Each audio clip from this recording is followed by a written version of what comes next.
problem. Okay, they will start. No problem.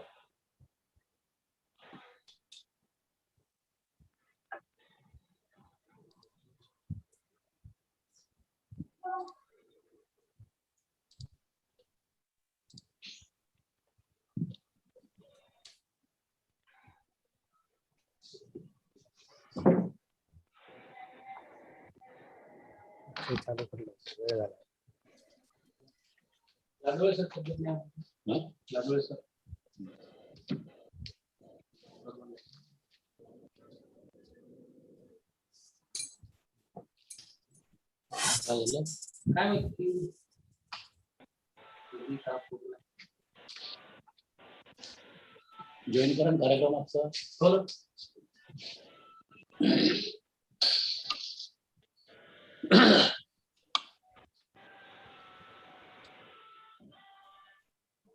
A very warm and friendly good morning to one and all. Ladies and gentlemen, let us recite a beautiful simple prayer, one shloka, which is normally chanted, auspicious work, any endure or doing any work. For starting any auspicious work, any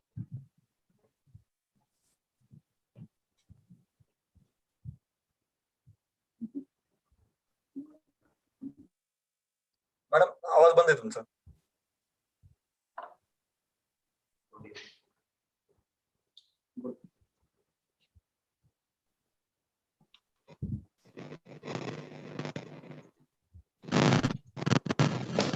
त्या गत अनंत नित्या नंदिनी जनरंजिनी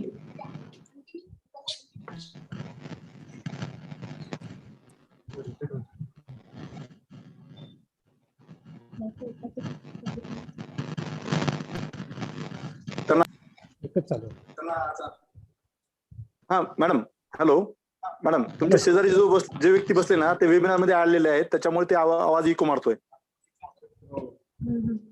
हो sir. हा हा, त्यांना mute करायला सांगा आणि त्यांचा आवाज पूर्ण व्हॉल्यूम डाऊन करायला सांगा. तो आवाज याच्यात मिक्स होतोय, त्याच्यामुळे इको मारतोय. आजूबाजूला आहे त्यांचे सगळ्यांची माईक म्यूट करायचं. सर काय झालंय, त्यांचा आवाज मिक्स होतोय त्यांच्या याच्यामध्ये. हा, ते मोबाईलचा आवाज आहे ना, ते त्यांच्या याच्या स्पीकर मध्ये आलाय, जरी म्यूट असेल तरी. आलं आवाज आला.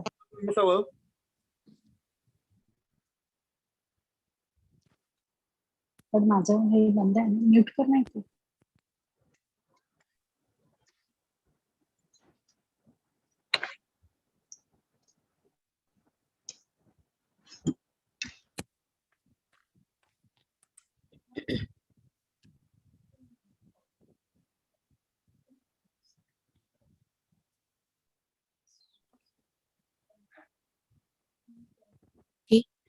Am I audible, sir? Yes, clear. Yes. Okay. A very warm and healthy good morning to one and all. Ladies and gentlemen, let us recite a beautiful simple prayer, one shloka which is normally chanted before starting any auspicious work, any endeavor or doing any new work. Nitya gata ananta nitya nandini janaranjini नित्य प्रकाशिनी चैव स्वप्रकाश रूपिणी महालक्ष्मीर महाकाली महाकन्या सरस्वती वैभव संतरी भक्तानुग्रहकारिणी.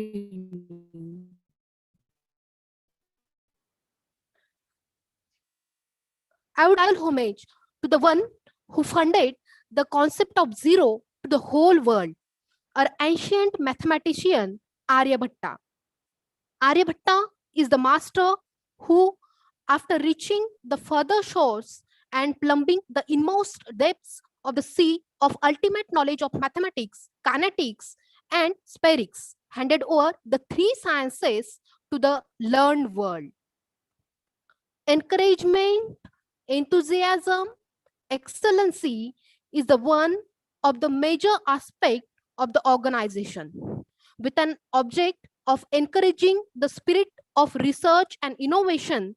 I, Ms. Dhanashree Kothekar, feels proud to host the international webinar on Neoteric development of cosmology and gravitational theories. With immense pleasure, I welcome Honorable Chief Patron and President of today's event, Shri Vasantbhav Ghuikhedkar Sir, President, Vidya Prasarak Mandal, Darwa.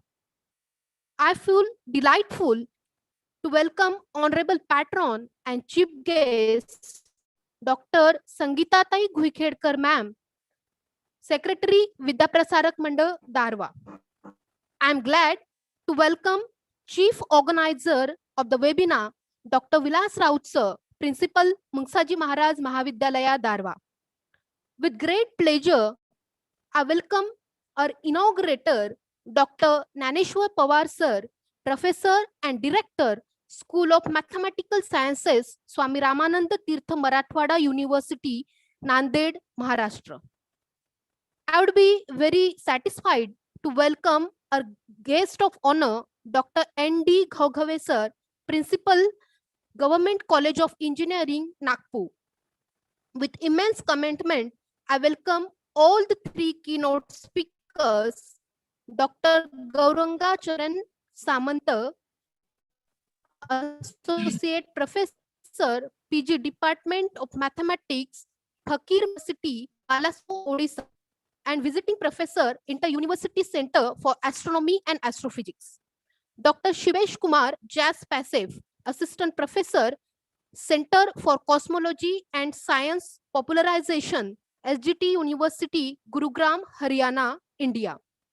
Dr. Jishan Yosef, Assistant Professor, Department of Mathematics, University of Punjab, Quaid-e-Azam Campus, Lahore, Pakistan. Similarly, I welcome convener Dr. Y.S. Solanke Sir, Professor, Department of Mathematics, Mungsaji Maharaj Mahavidyalaya, Darwa, and co-convener Dr. Vijay Dagwal Sir, Assistant Professor and Head, Department of Mathematics, Government College of Engineering, Nagpur.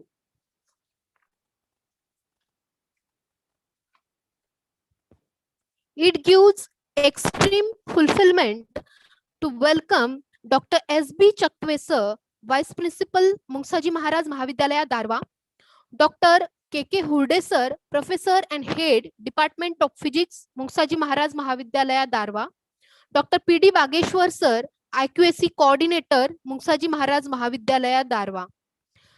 I am very happy to welcome all the organizing committee members, Dr. Rashidi Ma'am, HOD Chemistry, Mungsaji Mahavidyalaya, Assistant Professor in Chemistry, Mungsaji Maharaj Mahavidyalaya, Darwa, Miss Mahurkar Ma'am, Assistant Professor in Chemistry, Mungsaji Maharaj Mahavidyalaya, Darwa, Mr. S.P. Zolhe, Assistant Professor, GCOE, Nagpur, Miss P.B. Zakar Ma'am, Assistant Professor, GCOE, Nagpur, Miss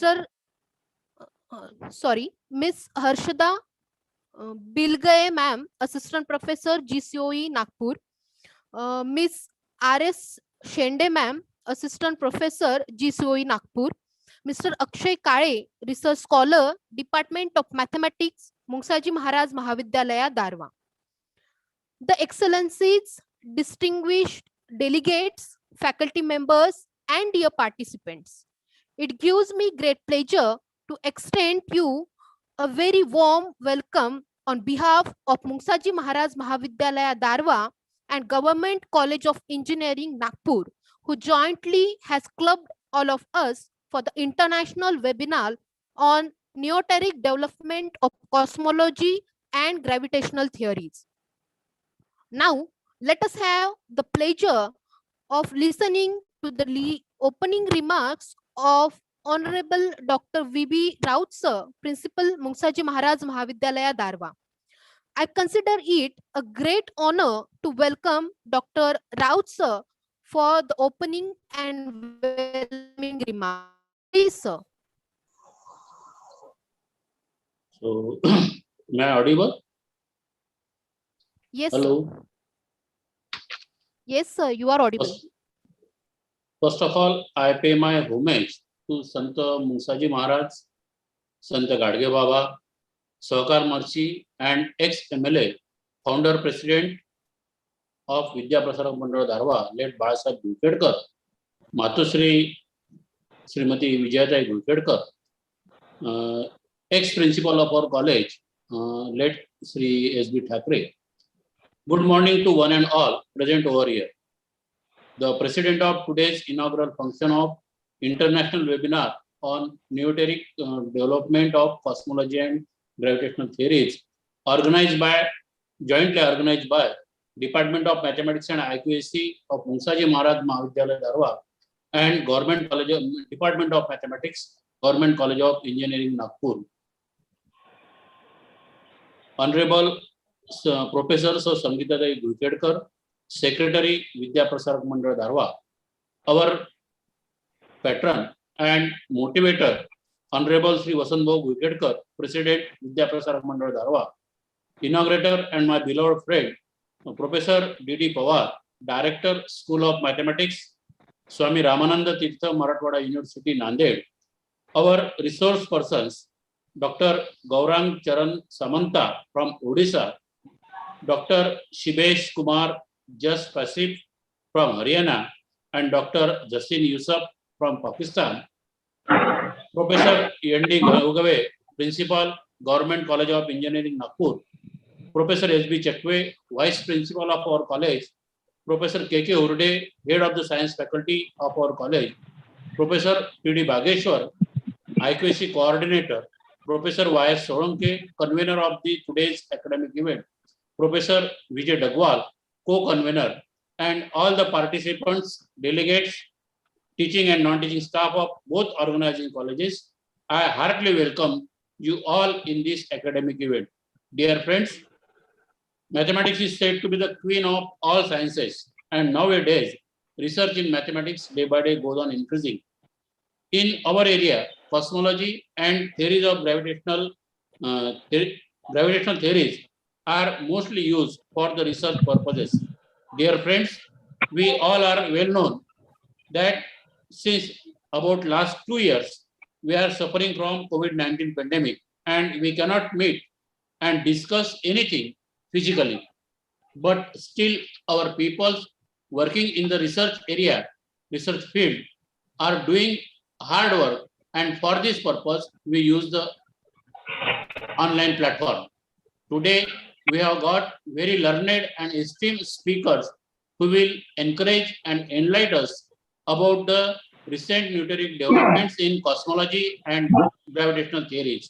So without taking much more time, once again, I welcome all the dignitaries, inaugurator, resource persons, delegates, participants in this academic event, and hope that it will be beneficial. This event will be beneficial for all new researchers, young researchers who is working in this field. Thank you very much, and welcome again, you all, one and all. Thank you. Thank you so much, sir. Thank you for your words of wisdom. It is your valuable guidance and extreme support that encourage us to organize such great events. We have with us an eminent personality, Dr. Pawar sir, as an inaugurator of this webinar. I invite the convener of this event, Dr. Solanke sir, Professor, Department of Mathematics, Musaji Maharaj Mahavidyalaya, Darwa, to propose the introductory speech and to introduce our inaugurator, Dr. Pawar sir. Please, sir.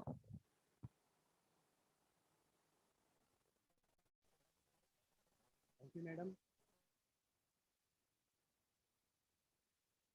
I am very happy. Today's inaugurator, Dr. D.D. Pawar sir.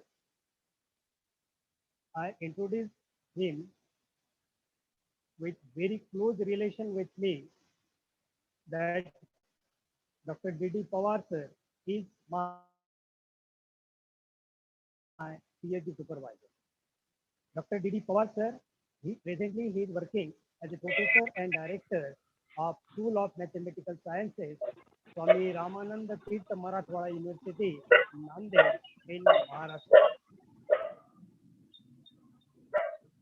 Dr. Pawar sir, he has a long biodata with himself. Dr. Pawar sir, he has presented 130 papers in international journals. He is a research guide of Swami Ramananda Tirtha Marathwada University, Nanded.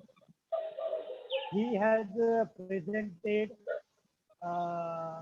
papers in 36 international and national conferences. He has guided 5 students, and 5 students are awarded, have awarded the PhD under his guidance, and 8 more students are registered for PhD. Sir has guided 7 students for MPhil, and 3 more are working under his supervision. Sir has acquired the chairperson of 22 conferences. He has delivered more than 50 invited talks in conference, national, international, as well as workshops. He has 2 projects to his credit. He has completed 2 minor projects. He has acquired the 2 awards. First, that Mahatma Phule Dr. Babasaheb Ambedkar Puraskar from Government Vidarbha Institute of Science and Humanities, Amravati, in 2011 and 12. Secondly, he has acquired a Fellow of Maharashtra Academy of Sciences. Sir has organized 22 conferences, seminars, and workshops under his supervision. Sir has attended 32 national and 15 international conferences. There are few more positions to his credit. Sir, a director of School of Mathematical Science, SRTM University, Nanded. He is a member of Management Council from NRC SRTM University, Nanded.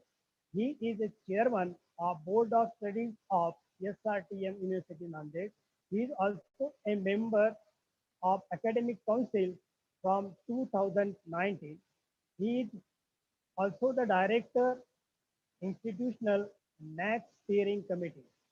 He is also the coordinator of NET/SET coaching scheme, SRTM University, Nanded, from 2014 to 2019. He was also the NSS program officer of Government Vidarbha Institute of Science and Humanities, Amravati. He was a area NSS coordinator of Sant Gadge Baba Amravati University, Amravati, in 2012 and 13. He is a life member of near about 6 societies, member of Board of Studies, SRTM University, Nanded, also KBCNM University, Jalgaon, SCPT University, Pune, Government Vidarbha Institute, Humanity, Science and Humanities, Amravati, MGV, Nashik. So, this is the short biodata of Dr. D.D. Pawar sir. There are so many highlighted events credit to him. So, but by lack of the time, I stop here. So thank you. Thank you.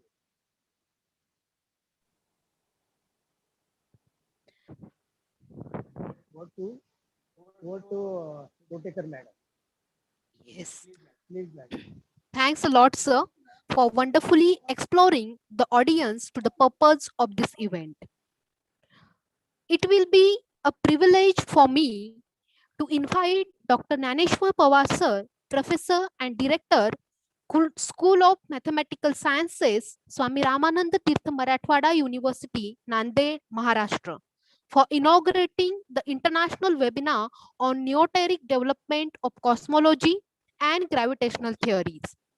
Ladies and gentlemen, we rarely get this kind of opportunity to listen the words by a great knowledgeable speaker like Dr. Pawar sir. I invite Dr. Pawar sir to address the gathering. Please, sir.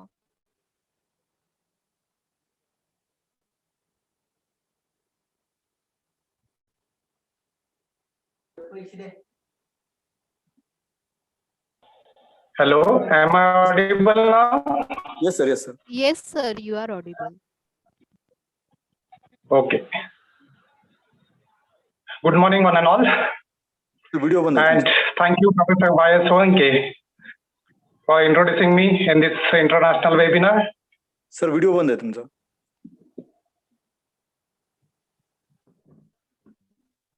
Okay, sir. It's okay? Yes, sir. Thank you, Professor Y.S. Solanke, for introducing me in this international event. And I am very happy to inaugurate this international event on Neoteric development in cosmology and gravitational theories, organized by Department of Mathematics and IQAC, Mungsaji Maharaj Mahavidyalay, Darwaja, and in collaboration with Department of Mathematics, Government College of Engineering, Nagpur. First of all, I congratulate both the teams organized one of the such international wonderful event. First, I congratulate Principal and my friend Professor Vilas Raut and convener Professor Y.S. Solanke, as well as Principal of Government Engineering College Professor Ghaugave, as well as the co-convener Dr. Vinod Dagwal sir. Actually, why I congratulate initially, because in this pandemic situation, to organize such kind of events, it is one of the tasks. And to take the interest to organize such kind of events, it shows the interest of that people for the development of such kind of academic activities. Dear friends, in this COVID pandemic situation, we know that our teaching learning process is completely hampered. From last 2 years, we have observed that completely this situation is very bad and that teaching learning process is completely hampered. But we are the teachers, we taken this as an opportunity or this as a challenge. Initially, we know that many of our teachers don't know anything about how to make the videos, how to upload that online videos on online websites, how to give the talk on online platforms. That was a very difficult task for us also. Okay, but we accept that challenge, we prepare themselves, and nowadays every teacher has given the lecture on online platform. Dear friends, for this, in this pandemic situation, how we can utilize our time, or how we utilize this in our fruitful way. This time is in pandemic situation, we will have to take the inspiration from great Sir Isaac Newton, because all of us know that during the mid of 1660, there was a great plague in London. Yes, and in that situation, whole Cambridge University was completely shut down. Similar measures were taken by the England, just like as a now pandemic situation. and they completely shut down the university, and all students sent back their homes, their villages for precautionary measures.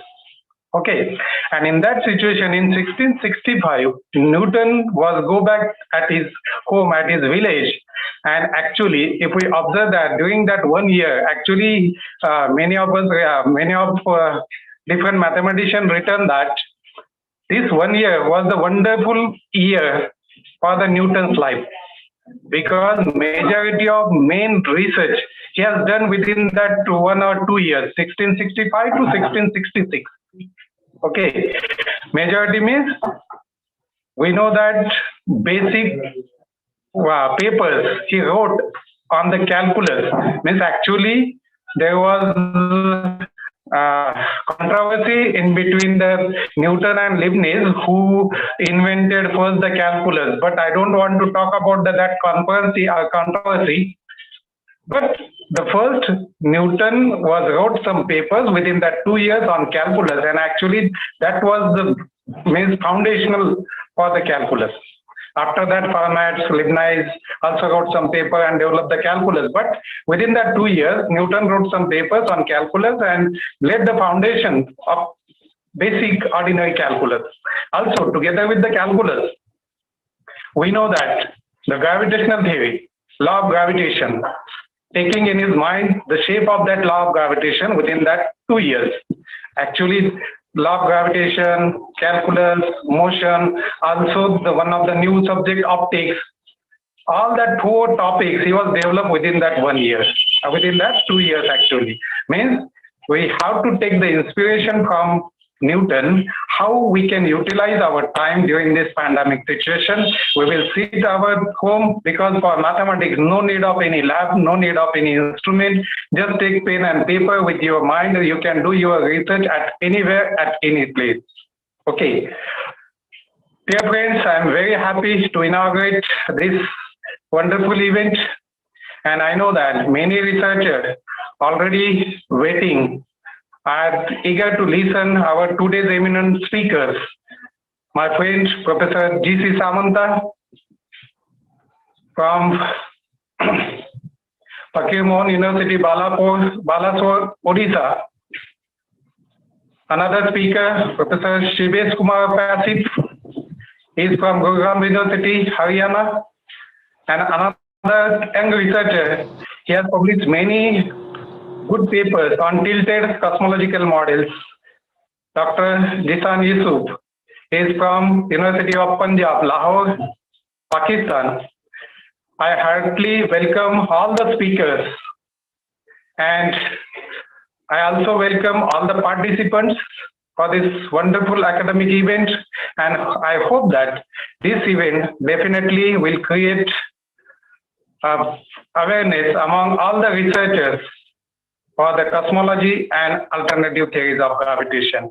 And I hope this kind of event in future also, this institution will organize, because I have observed within last 1 or 2 years, Professor Raut has organized many online events in his college, and I have observed that successfully organized such kind of event. That's why definitely this event is also will successfully succeed.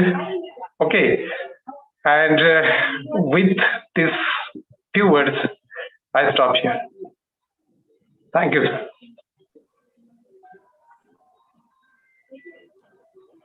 Thank you, sir, for your influential message. We are charmed by your sharp fluency.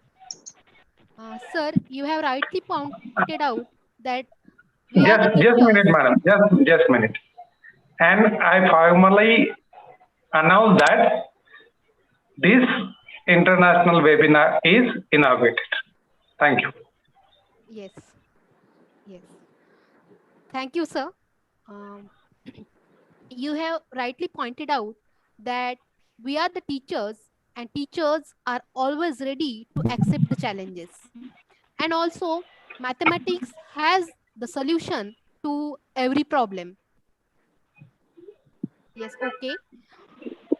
Moving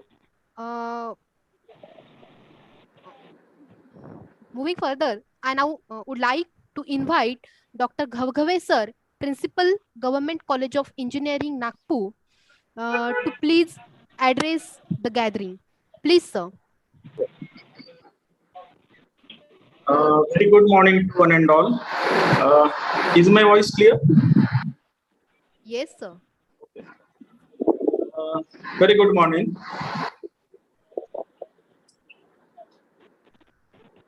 I, Principal of Government College of Engineering, Nagpur, welcome you all at this international webinar on Neoteric development of cosmology and gravitational theories. Honorable inaugural guest, Dr. D.D. Pawar, President of today's webinar, Professor Sangeeta Tai Huikhetkar, Professor Vilas Raut, Principal of Mungsaji Maharaj Mahavidyalaya, Darwa.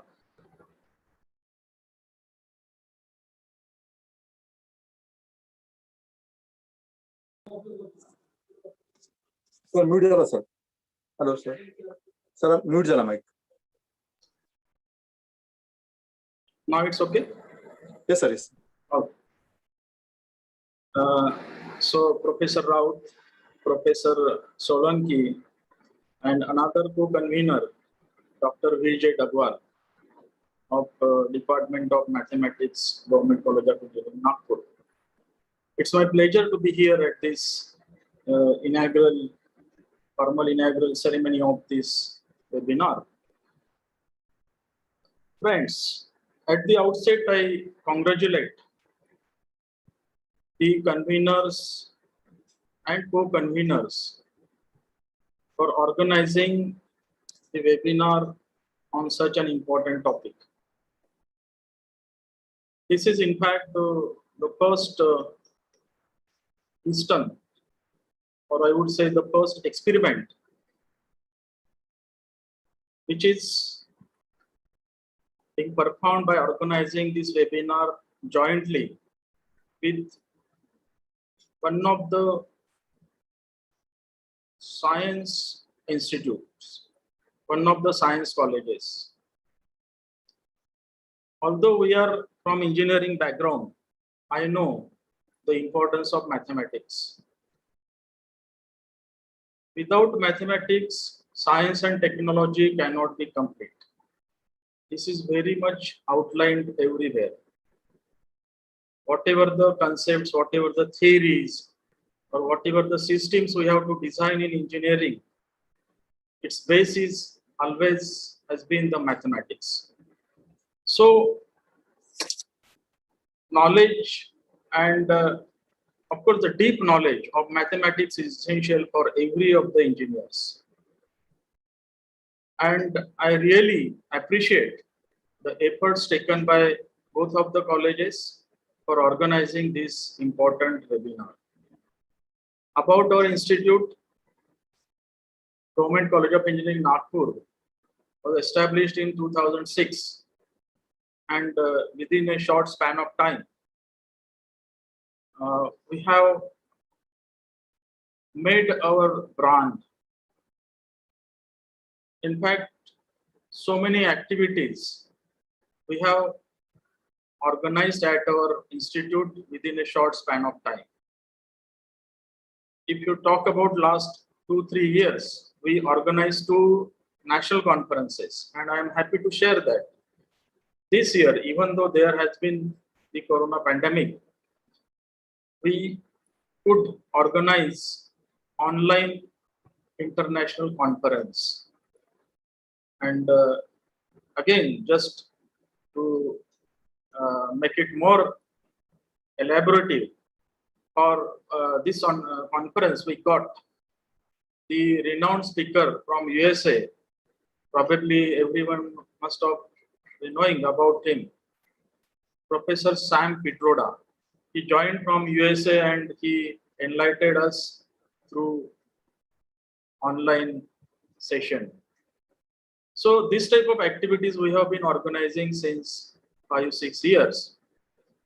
And definitely we will go with this pace, and even in future, in next 1 or 2 years, we are planning to organize such type of international conferences. Friends, definitely, as sir has said, Pawar sir has said, that we should grab the opportunity of this situation. Although there has not been any physical, say, presence for various events, but through online events, we can attach with each other, we can come together, and we can interact with each other. So this is an opportunity for us. Without taking your much more time, I take your leave, and I wish you all the best. I wish all the participants to get maximum of the things from renowned resource persons as regards to the topic of this webinar. So thank you very much. Thank you all for inviting me over here. Thank you. Thank you so much, sir. You have rightly said that without mathematics, the science and technology cannot be developed. And surely, sir, we will be very happy to organize such kind of events in collaboration with you in the near future. Yes, we have now reached to the concluding part of this first session. I request our patron, Dr. Sangeetatai Guikhedkar ma'am, Secretary Vidya Prasarak Mandal Darwa, to deliver the presidential speech. Please, ma'am. Hello. Good morning to one and all. First of all, I pay my humble homage to Sant Gadge Baba, Mungsaji Maharaj, and also to founder president of Vidya Prasarak Mandal Darwa, Sahakar Maharshi, and ex-MLA late Balasaheb Guikhedkar. And today is death anniversary of late Vijayatai Guikhedkar. Today is an international webinar on Neoteric development in cosmology and gravitational theories, organized by Department of Mathematics and IQAC of our college, Mungsaji Maharaj Mahavidyalaya Darwa, affiliated to Sant Gadge Baba, Amravati University, Amravati, in collaboration with Department of Mathematics, Government College of Engineering, Nagpur, affiliated Rashtrasanta Tukadoji Maharaj, Nagpur University, Nagpur. I, Dr. Sangeeta Guikhedkar, Secretary of Vidya Prasarak Mandal Darwa, welcome you all on the virtual platform. Such type of scientific events always motivates to the young researchers working in the area of relativity and gravitational theories. Myself is from arts faculty, but I know that mathematics always help us to understand the world and provide an effective way of building mental discipline. Math also encourage logical reasoning, critical thinking, creative thinking, spatial thinking, problem solving ability, and even effective communication skill. We show our dignity and respect to the famous mathematician Albert Einstein for his collaboration in the field of cosmology and gravitational theories. I would like to compliment to the organizer convener, Dr. Y.S. Solanke sir, Professor of Department of Mathematics of our college, co-convener Dr. V.J. Dalwar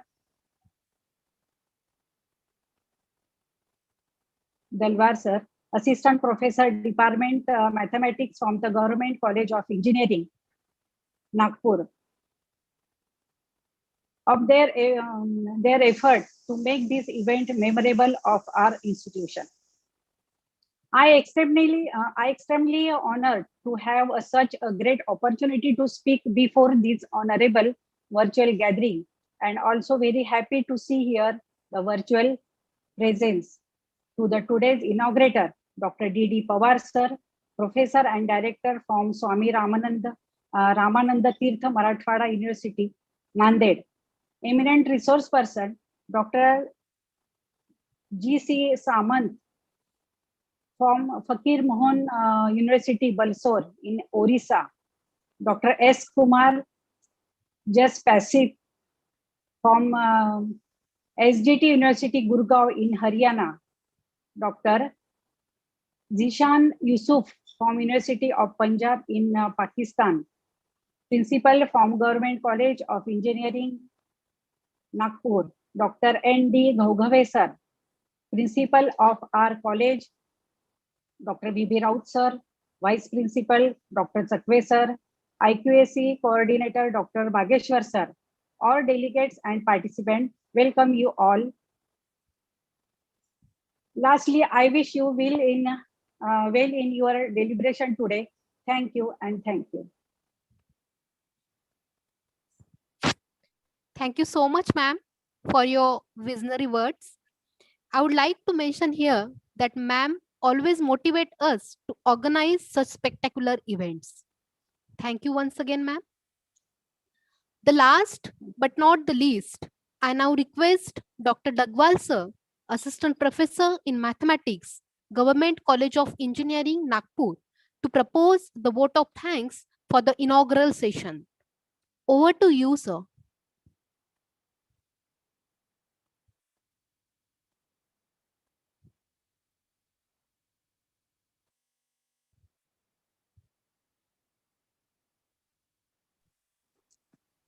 sir mute आहात sir, unmute करा sir. Okay. Okay. Okay sir. Thank you, ma'am. Good morning, all of you. It's my offer of vote of thanks on the occasion of international webinar on Neoteric development of cosmology and gravitational theories. I, Dr. Vinod Dagwal, Head and Assistant Professor, Department of Mathematics, Government College of Engineering, Nagpur. On behalf of my entire organizing team here, very hearty gratitude to all the dignitaries for sharing their grateful words with us in today's webinar. I express my sincere thanks to Chief Patron and President of Vidya Prasarak Mandal, Darwa, Shri Vasant Bhau Guikhedkar sir, and I extend a really hearty vote of thanks to our patron and chairperson of today's webinar, Professor Sangeeta Tai Guikhedkar Madam, Secretary Vidya Prasarak Mandal, Darwa, to spend here time to grace this event from her busy schedule. I would like to express my deep sense of gratitude toward the inaugurator and my Guru, Dr. D.D. Pawar sir, Professor and Director, School of Mathematical Science, Swami Ramananda Tirtha Marathwada University, Nanded.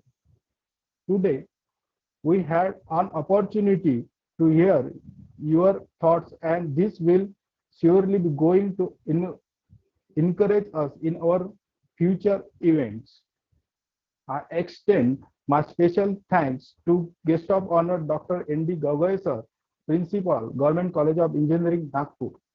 I now propose my thanks to the Chief Organizer, Dr. Vilas Raut sir, Principal, Mungsaji Maharaj Mahavidyalaya, Darwa, and the convener, Professor Yadav Solanke sir, Mungsaji Maharaj Mahavidyalaya, Darwa, for wonderful organization of this webinar. It has been our tribute to host all the members and audience of the meeting. I am thankful to all the participants for coming and virtual platform and attending the association meeting. We have been fortunate to have renowned identity from academic, industries, and other areas. I am very thankful to entire participant as well as organizing committee member of this meeting. I am sure that our college will continue to get significant provision from diverse group in the future. I also thanks to the today's resource person, Dr. GC Samantha, Associate Professor, PG Department of Mathematics, Fakir Mohan University, Balsore, Odisha, India. Visiting Associate, Inter University Center, Astronomy and Astrophysics, Dr. S.K. Jaspasi, Assistant Professor, Center for Cosmology and Science Popularization, SGT University, Gurugram, Haryana, India. Dr. Jishan Yusuf, Assistant Professor, Department of Mathematics, University of the Punjab, Qaid-e-Azam Campus, Lahore, Pakistan, for accepting our request for the invited talk. Last but not the least, I thanks to all the people who helped me either directly or indirectly to make the meeting successful. Thank you so much.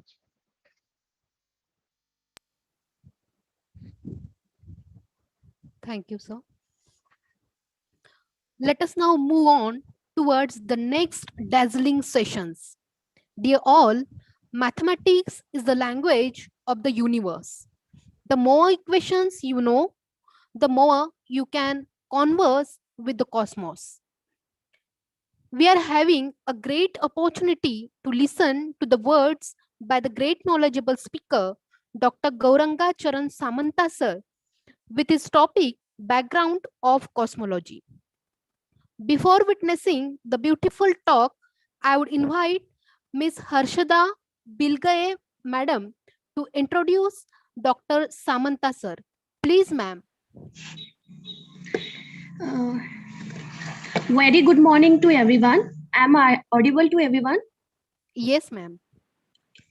I am Harshada Bilgaye and I feel privileged welcome you all on behalf of Government College of Engineering, Nagpur. We have very special guest today. It's Dr. Gaurang Charan Samanta. He is Associate Professor, PG Department of Mathematics, Fakir Mohan University, Balasore, Odisha. If I talk about his education, he has awarded PhD in 2011 from Sambalpur University, Odisha. Sir was a first rank holder in MPhil in 2006, as well as he qualified GATE in 2007 with All India rank 208. Dr. Gaurang Samanta was awarded a Halford Seminar Award in 2017 by Department of Mathematics, BITS Pilani, Goa. During 2015, he was selected as Assistant Professor, Center Institute of Technology, Kokrajhar under MHRD Government of India. More than 12 years of teaching in many areas, the subject like cosmology, topology, probability, statistics, and many more. Sir sponsored many research projects on dark energy, dark matter, and cosmic acceleration of the universe in modified gravity. He guiding PhD pursuing students. Dr. Samanta sir is a life member of Indian Association of General Relativity and Gravitation and visited IUCAA Pune, where he worked on general relativity, and his work has been published in International Journal of Modern Physics. He received many international journals on physics, astrophysics, and space science, Chinese physics later. He has visited many countries like Japan, Malaysia, Australia. Most of his papers on cosmology and relativity. Also in India, he present most of the papers. Sir have published 62 papers in distinct journals like International Journal of Geometric Method in Modern Physics, International Journal of Modern Physics, European Physical Journal, Chinese Journals of Physics, Physica, the Turkish Journals of Physics, Bulgarian Journals of Physics, theoretical and applied mechanics, astrophysics, journals of industrial engineering, computations, Francian journals, and physics and technology transactions. We all really appreciate your valuable contribution in education. It's our privilege to have you with us. I am closing in my speech and thank you everybody. Now, may I continue here?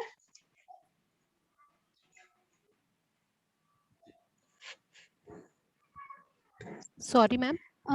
Can I request to Samantha sir to address us? Yes. Wait, ma'am. I'll invite sir. Yeah, okay, ma'am. Okay. Thank you, everybody. Thank you, everyone. Yes. Thank you so much, ma'am. Cosmology is a peculiar among the sciences, for it is both the oldest and the youngest. From the dawn of civilization, man has speculated about the nature of the starry heavens and the origin of the world. But only in the present century has physical cosmology spirit away from general philosophy to become an independent discipline. With a long list of his achievement and glory, I would like to invite Dr. Garanga Samanta sir to put the light on topic background of cosmology. Please, sir.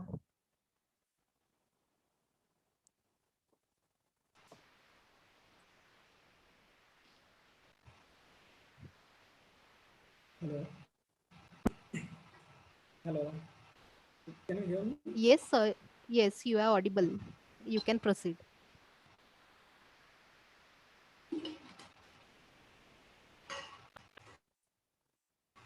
First of all, thank you very much for organizer for organizing such a nice webinar during this critical situation. And also, thank you very much for giving me an opportunity to speak something about cosmology. Sir आवाज कम आ रही है sir आवाज कम आ रही है mike test करो hello now is it fine कम है सर आवाज कम है sir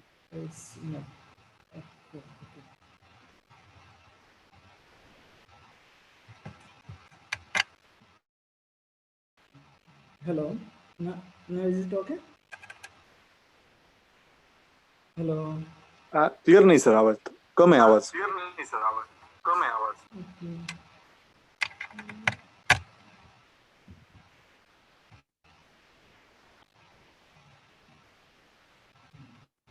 hello okay sir still not fine is it okay or maybe some problem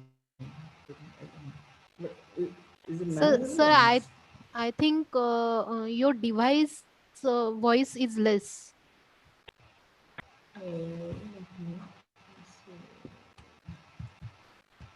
Can you increase the volume of your device? yeah let me Yes. so is it okay no hello Yes, sir. Yes. okay yeah so today the talk is basically it's the background of cosmology means it's just basically used to motivate the young minds those who are Samantha, cosmology hello again it is not audible. There is some problem at your device. That sound is not listenable.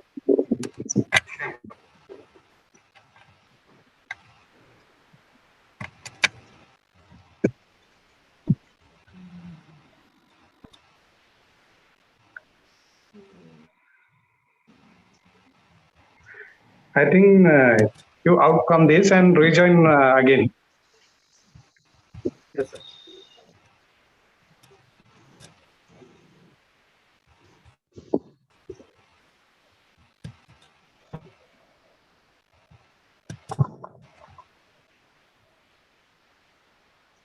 Hello.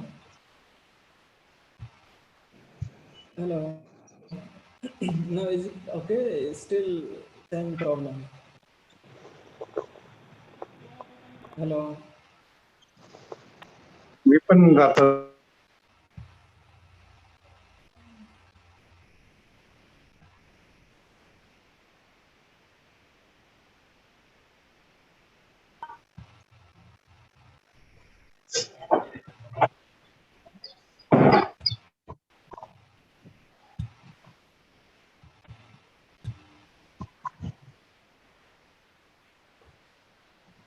Hello. So now, can I start now?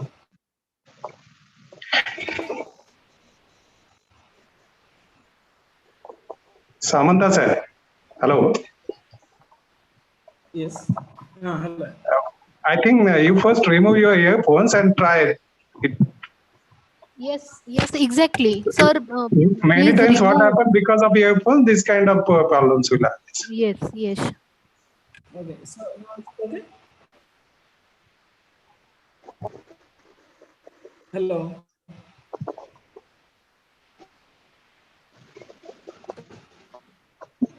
Hello. Yes sir. Now is it okay or still problem?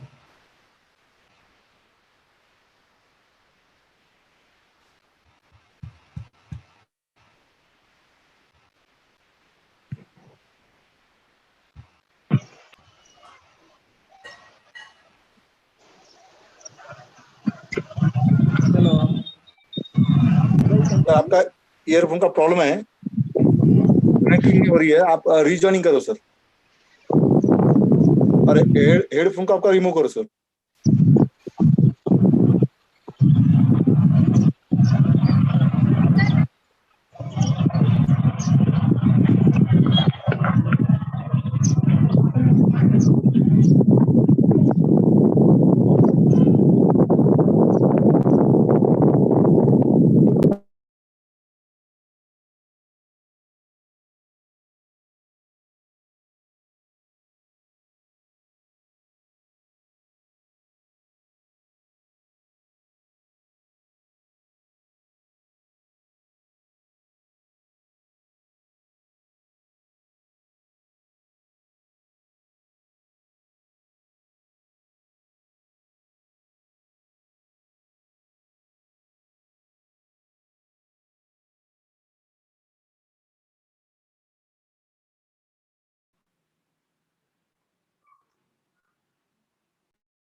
Sir audio connect नहीं हुआ आपका.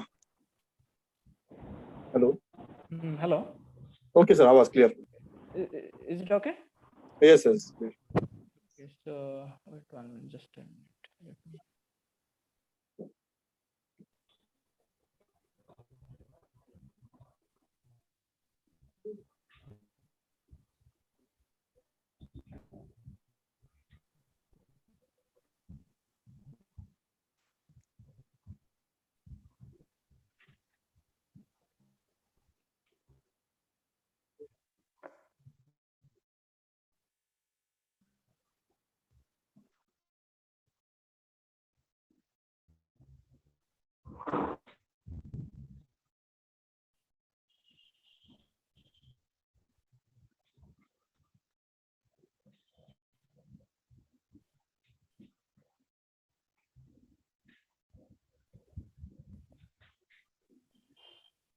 So can you see my slides?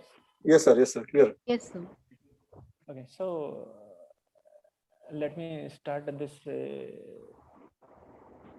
talk with some important quote by Einstein, that imagination is more important than knowledge. When you are dealing with cosmology, when you are studying with cosmology about the universe, it's it's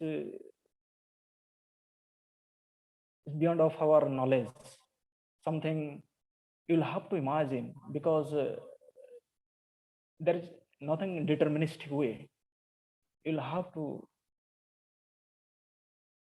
predict something, what will happen in future, yeah, what is happened, everything. So everything is based on our imagination. I mean, more towards imagination. So my talk is basically on introduction to universe, dynamics of universe, composition of universe, metric, usually space-time, and cosmological parameters. So let's always we have some question from. Hello. येत आहे पण खूप कमी येत आहे. क्या हुआ?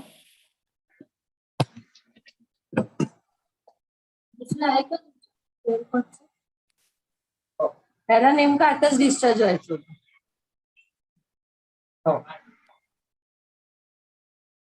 Hello. चालेल. परत टेलिफोन मोड मध्ये phone. So there are few questions in our mind. Have you ever wondered what is there beyond the night sky, star? Earphone mode मध्ये गेला नाही पाहिजे. Or what is the extent of the space beyond the visible stars? What are the gravitational bound structures in our universe on various scale? How the universe looks like on the largest scale? So these are many questions always in our mind. So now, gravitational bound structure. What is gravitational bound structure?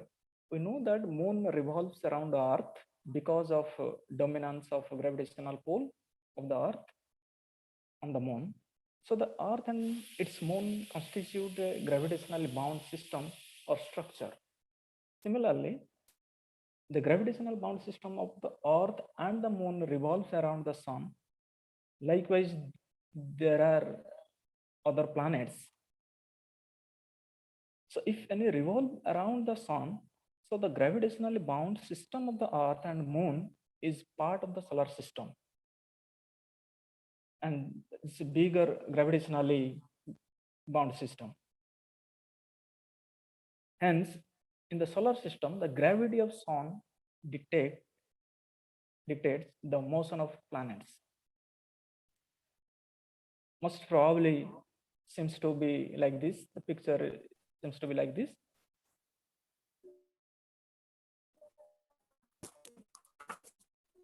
In the solar system, the part of much bigger gravitational bound system known as the Milky Way galaxy, which consists of more than 200 billion stars like our sun. This everything is completely based on our imagination, observation, something like that. So it has a critical bulk plus a disk of radius 12.5 kpc, kiloparsec, and a thickness of about 0.3 kiloparsec, where 1 kpc is 3.26 light years. No, just to imagine 1 light year is how much, and 1 kiloparsec is 3.26. So that's why this is completely beyond of our imagination.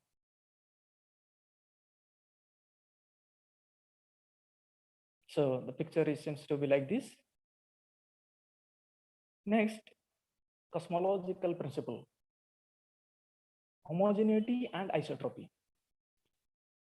Usually cosmologists, they deals with a large scale, because in the large scale structure of the universe possesses two important properties. One is homogeneity and homogeneity and isotropy.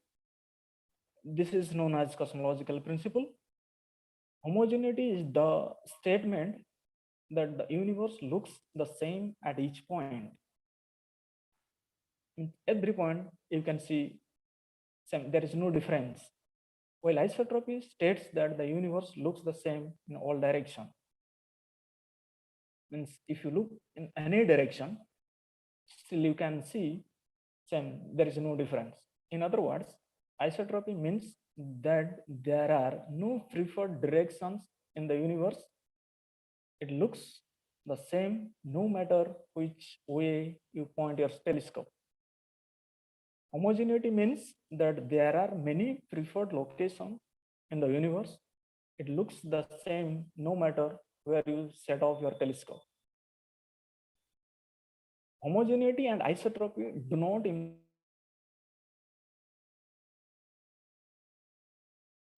if thing is homogeneous, it does not mean it is isotropy. If thing is isotropy, it does not mean the thing is homogeneous.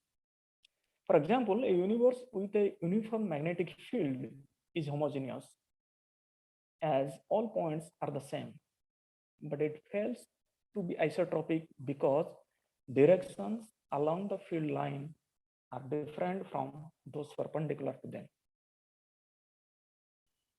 Alternatively, spherically symmetric distribution viewed from its central point is isotropic, but not necessarily homogeneous. The picture seems to be like this. Left side picture is homogeneous, but it's not isotropic. Right side picture is isotropic, but it's not homogeneous. So isotropic and homogeneity, they are not implying not each other. So then important role of light, usually the light has major role in cosmology because everything we are dealing with light only. So light is the major and important tool for observations in the universe. So it would be helpful to know some basic fact about light. First of all, light is electromagnetic radiation made up of photon.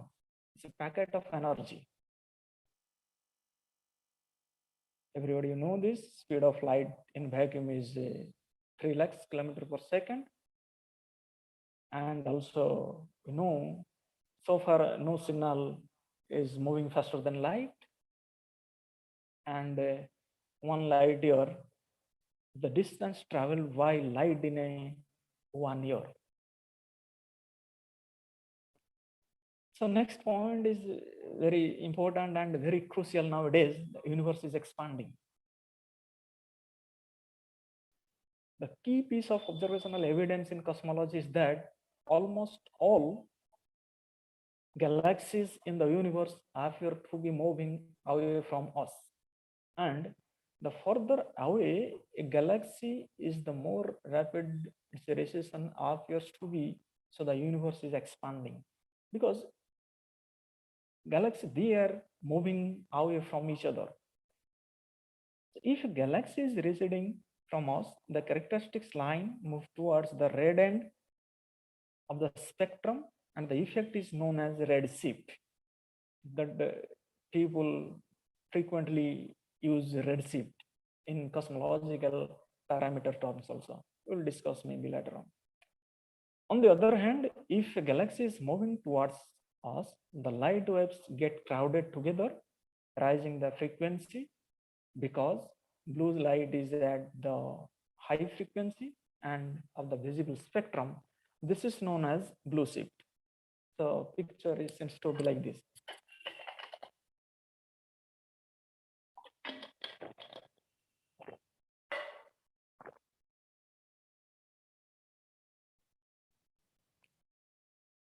Mathematically, the redshift can be defined as Z equals to lambda equation on lambda OB means observation minus lambda EM by EM emission.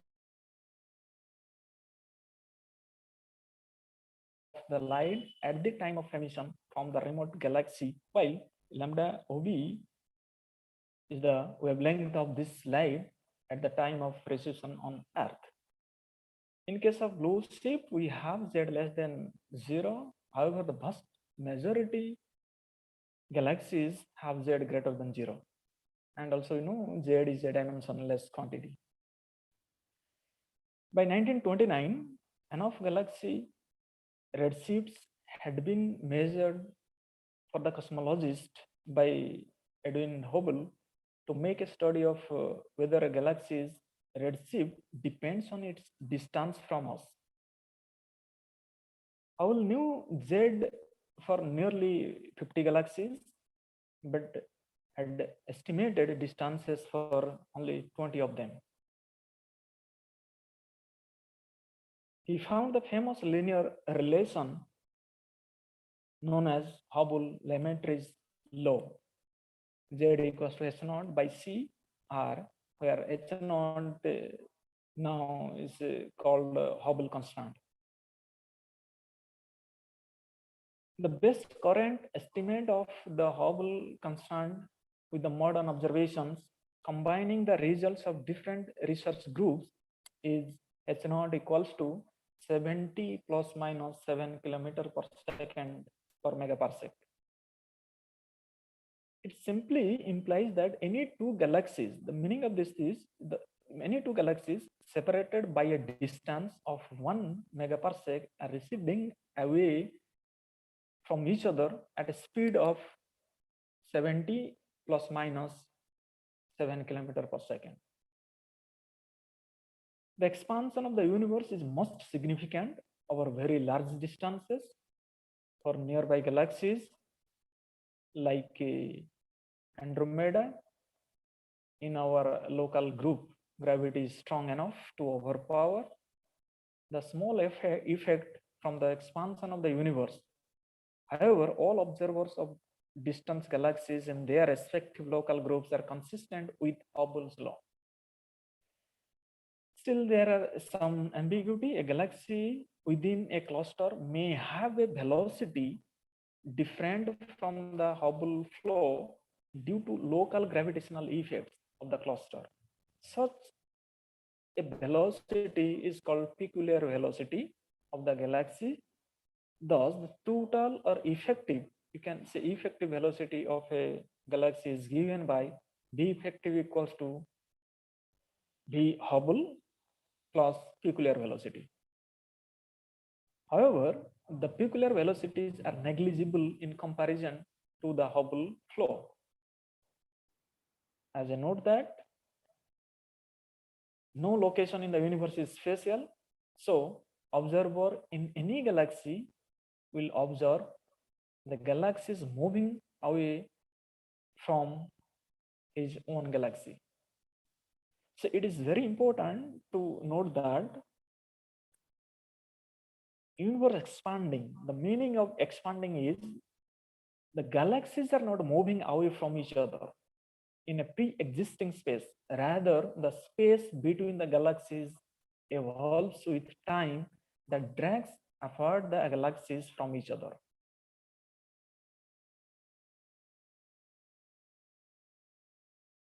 So everything in the universe is made of, okay, so now composition of the universe. Everything in the universe is made of fundamental particles, and the behavior of the universe as a whole depends on the properties of this particle. We can say non-relativistic particle. In non-relativistic particle, the mass energy dominates. That means the particle will be moving at much less than the speed of light. Speed of that particle is very negligible in comparison to light speed. Relativistic particle is the particle in which mass energy does not dominate. The particle moves with the speed of light. The universe consists of mainly the following types of energy components, like the baryon, neutrinos, photons, dark matter, dark energy. The proportion of matter is here. Now you can see the dark energy is around 67 plus minus this thing. This is CMB, neutrino, baryons, called dark matter. So only the 4 point something % is known to us.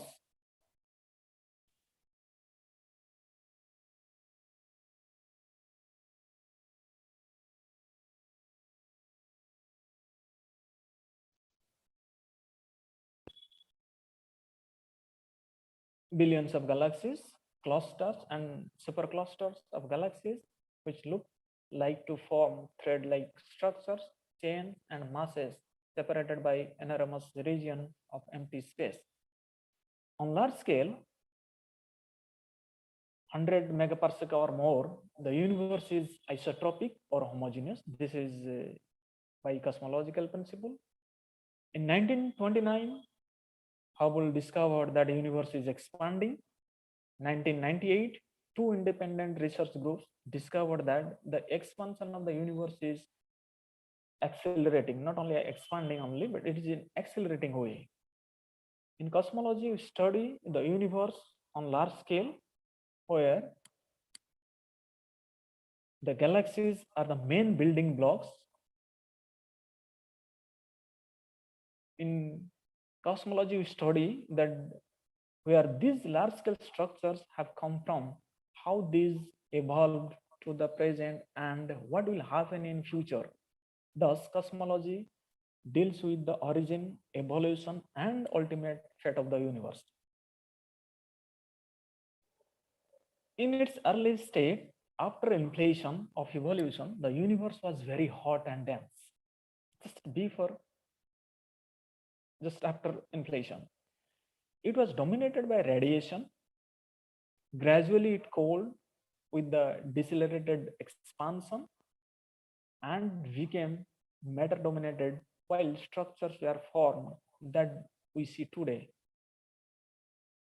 Around 5 billion years ago, universe entered the phase of accelerated expansion due to the dominance of some exotic type of matter. Today, it is called dark energy.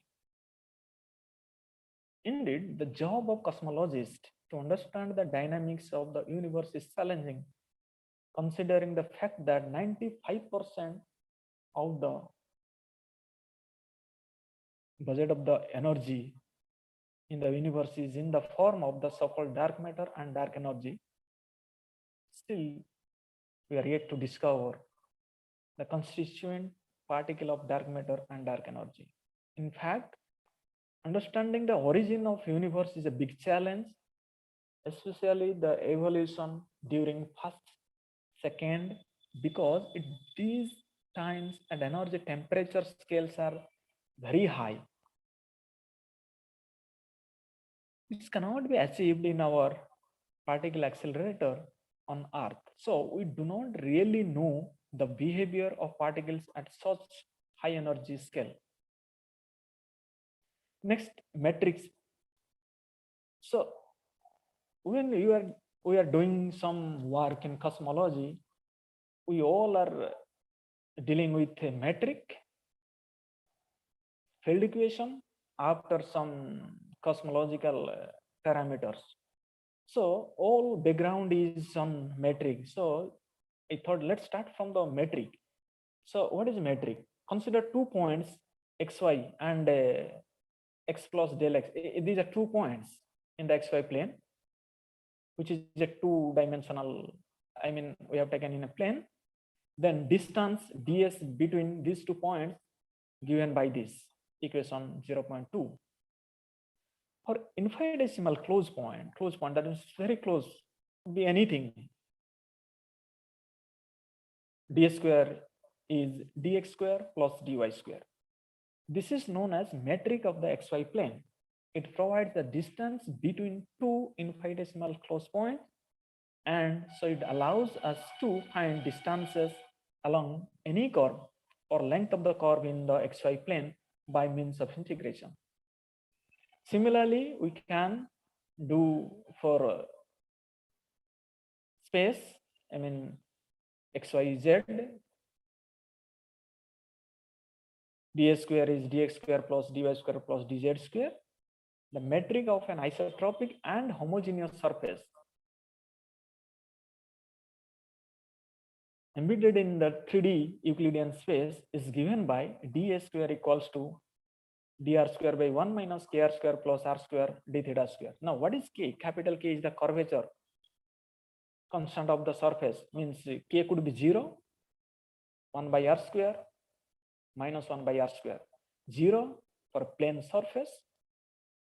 1 by r square is the spherical surface. Minus 1 by r square is the hyperbolic surface.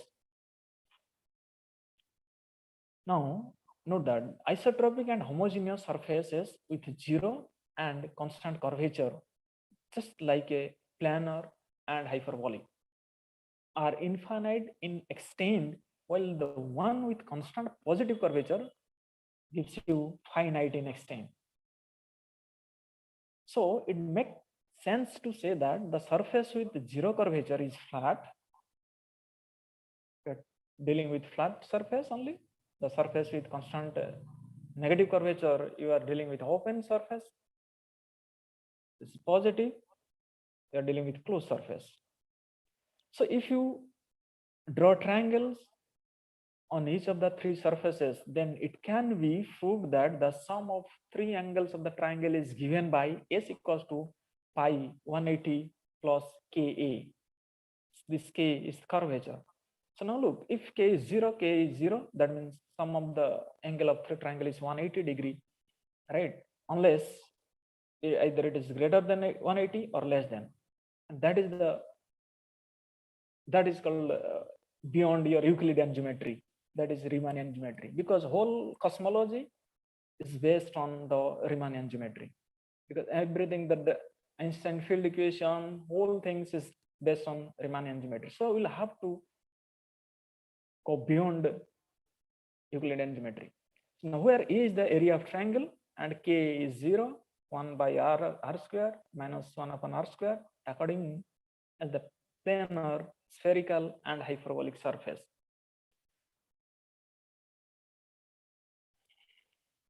So we notice that Euclidean geometry is not valid on spherical and hyperbolic surfaces.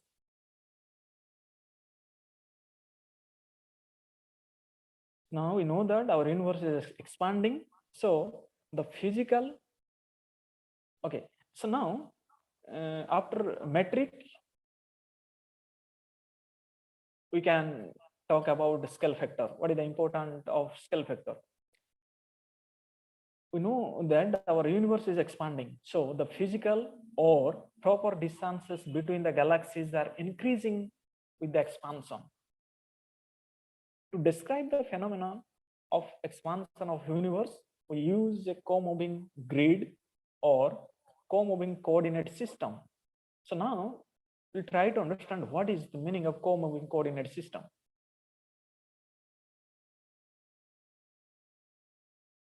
So now in a co-moving coordinate system, where coordinate assigned to each point, I mean galaxy in the universe, do not change with the expansion, rather the grid itself expands with time. It is in line with the fact that the galaxies in the universe are not moving in a pre-existing space, rather the space itself is evolving to push the galaxies apart.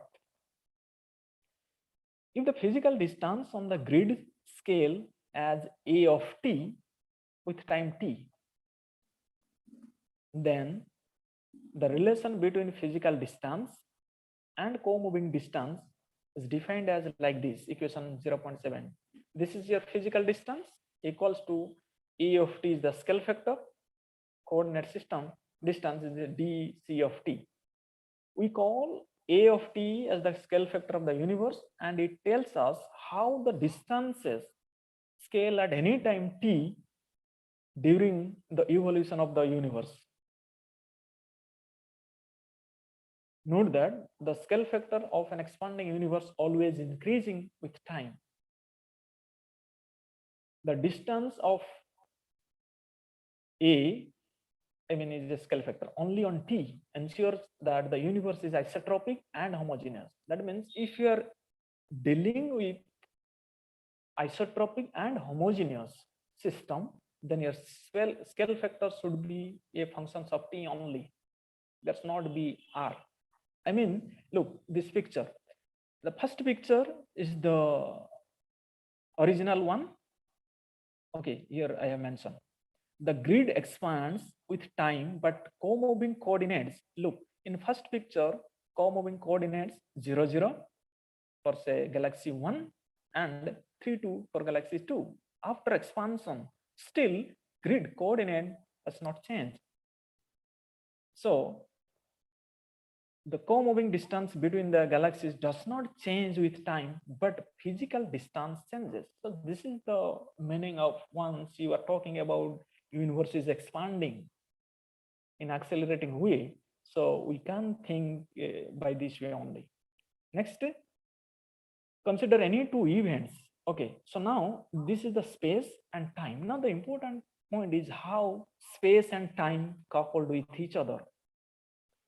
Consider any two events and measure their separation in space and time, del L and del T, the effects of time dilation and length contraction that already we have gone through in theory of relativity, so that these quantities are different in different inertial frame. But Minkowski found that the following combination of space and time interval, del S square equals to minus C square del T square plus del L square, turns out to be the same. That means this is invariant under Lorentz transformation. After this remarkable result, and this result usually actually is very significant for cosmologists. In fact, it tells us that space and time can be united into a single four-dimensional metric.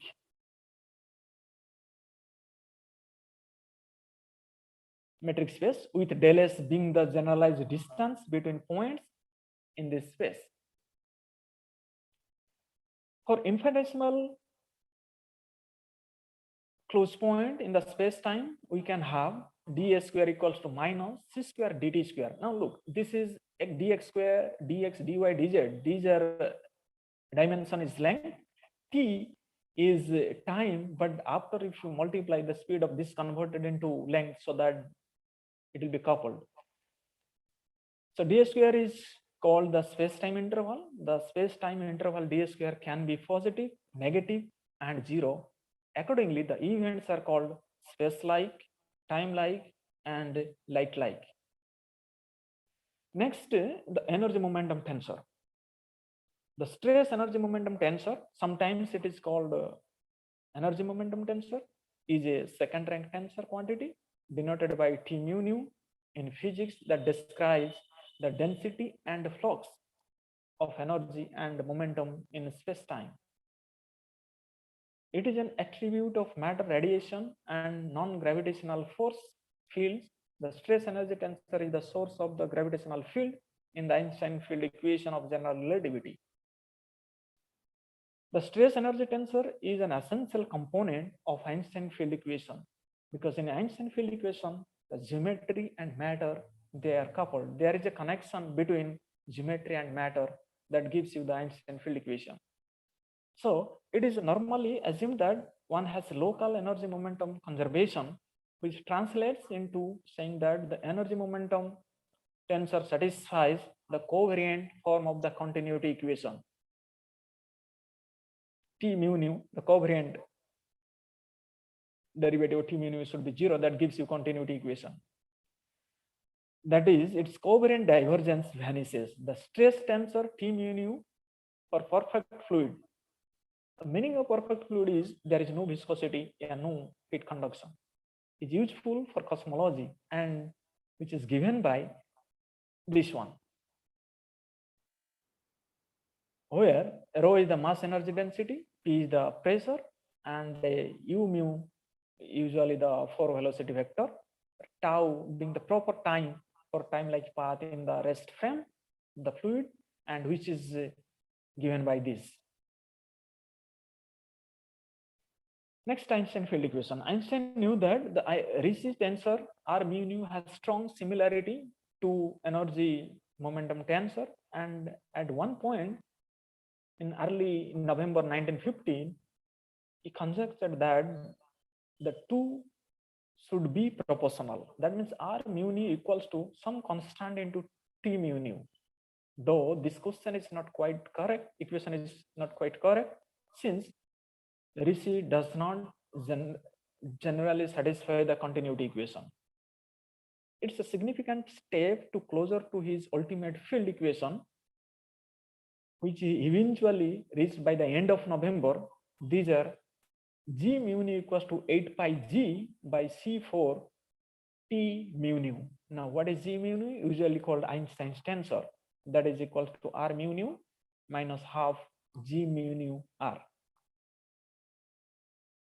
In short, the Einstein field equations is, the meaning of Einstein field equation is the connect to the geometry, curvature of space-time with matter. Usually we can say this right side, the right part of the field equation is usually called matter part of the field equation, and left side is called the geometry part of the universe. Then we can think about the Robertson-Walker metric. Robertson and Walker independently demonstrated that the most general metric possible for describing an expanding homogeneous and isotropic universe is ds square is minus something. It is there in equation 0.14. This is the metric of for the space-time of an isotropic, homogeneous, and expanding universe. The universe is said to be spatially open, flat, and closed. Accordingly, k is less than 0, 0 greater than 0. Then using that metric and Einstein field equation, you can have two independent Friedman equations. One is time-time and second one is space-space. So it is written 0.15 equation and 0.16 equation. These equations were derived in 1922 by Russian physicist and mathematician Alexander Friedman 7 years before. Hubble discovery of the universal expansion at a time when even Einstein did not believe in his own equations because they did not allow the universe to be static. The continuity equation, simply you can derive from T mu nu by taking their covariant derivative. Otherwise, you can use some algebra in equation 1 and 2. Then you can have a equation of continuity. Then let me discuss about the equation of state. What is equation of state? We can connect the pressure P and mass density rho of the fluid with the equation of P equals to P of rho. That means the functions of rho. In cosmology, we usually deals with dilute gases for which the equation of state is simple. For substances or fluids of cosmological importance, the equation of state can be written in a simple linear form, P equals to omega rho c square, where omega is a dimensionless quantity and is called equation of state parameter of the fluid. Since our universe carries relativistic energy stuff that we call the radiation, photon, massless, radiation is a photon, massless, neutrino, etc. The non-relativistic material that we called dark matter, baryonic matter, dark matter, etc. and dark energy. So equation of state for radiation is PR equals to 1/3 of rho r, where equation of state parameter omega r is 1/3. Similarly, equation of state for matter, the non-relativistic material carries baryonic matter, dark matter. The baryonic matter is known to be the pressureless. The dark matter is also believed to be cold, that means negligible thermal motion. So the dark matter is also pressureless. Thus, we can write PM, pressure for matter is 0. So equation of state parameter, you can have omega is 0. Now the equation of state parameter for dark energy. Dark energy is believed to have negative pressure that causes repulsive gravity. Because of that, the universe now it is in accelerated phase. That equation of state P equals to omega rho, and omega must be less than 0. The dark energy particles are yet to be discovered in experiment, so we do not know the precise value of its equation of state parameter omega. It could be time dependent as well. The dark energy is named as quintessence if omega is greater than -1, simply cosmological constant for omega equals to -1, and phantom if omega is less than -1. So after that, let me discuss a few cosmological parameters. Important thing is Hubble parameter. Always we try to write our equation, Friedman equation, continuity equation of continuity in this form. The Hubble parameter quantifies the change in distance scale or the expansion rate of the universe, and that is denoted by h equals to a dot by a. After getting any deceleration parameter, you can Hubble parameter, you can find a deceleration parameter. The deceleration parameter denoted by usually q, which is a dimensionless quantity. Q equals to minus a double dot by a dot square. It quantifies the change in velocity, I mean acceleration or deceleration of the expanding universe. It is negative for acceleration, positive for deceleration, and 0 for the universe expanding with constant velocity. Yes, I think that's all. This is my talk. Thank you for your attention. Any question you can ask.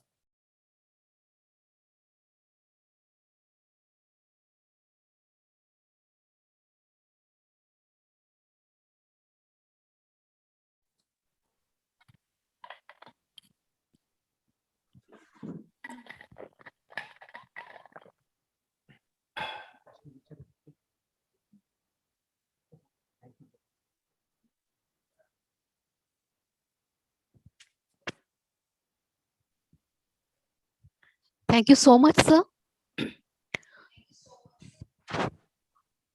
This session was full of passion and priceless knowledge.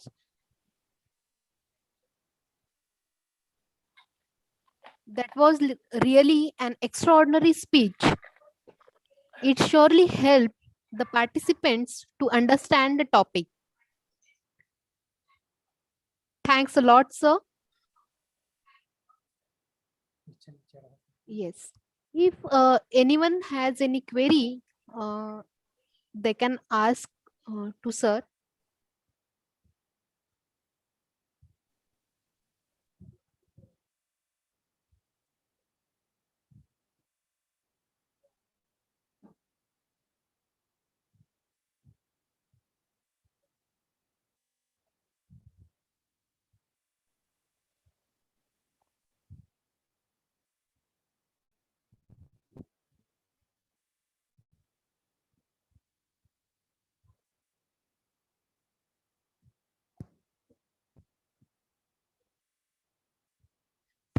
Yes, I think nobody has any query. So we will proceed further. Welcome back. With the spirit of the show must go on. The next distinguished to honor us with his presence is Dr. Shibesh Kumar Jas Passive. I invite Ms. Pallavi Jikar Madam to introduce our second keynote speaker, Dr. Shibesh Kumar Jas Passive, sir. Please, ma'am.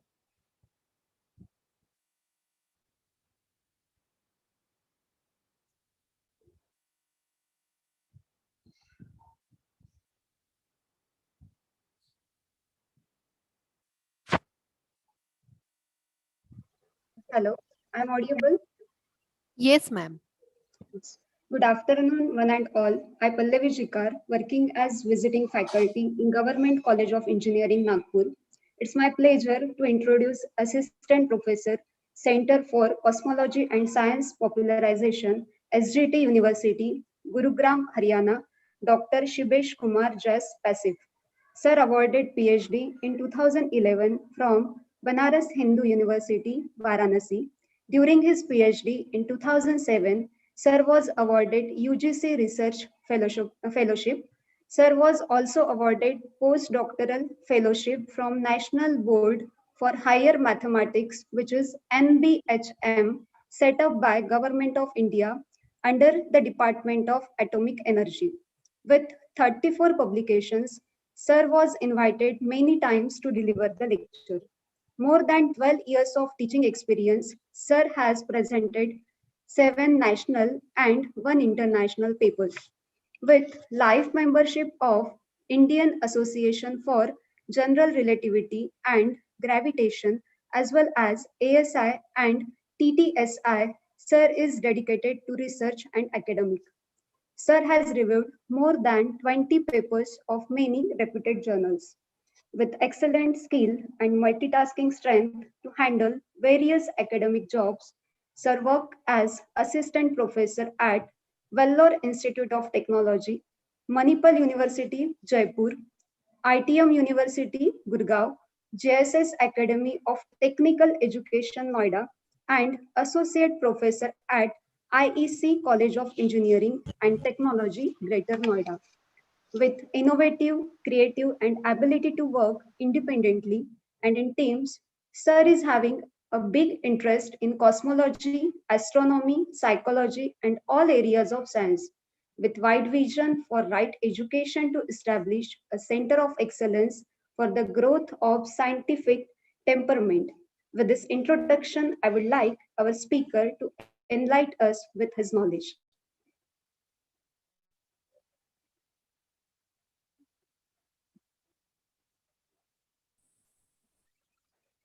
It's over to you, sir. Yeah, okay. Hello, am I audible? Am I audible? Yes, sir. Yes, sir. Yeah, okay. Good afternoon to all of you. First of all, I thank to all the organizers here and Principal VP Raut, Convener YS Solanke, Professor D.D.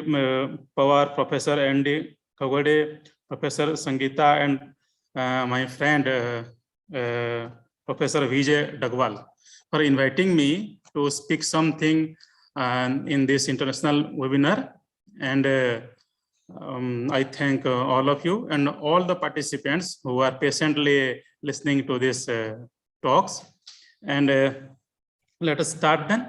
So myself, as I am thankful to Madam, she gave a brief introduction about me, so no need to speak anything about me. So I will start with sharing my screen.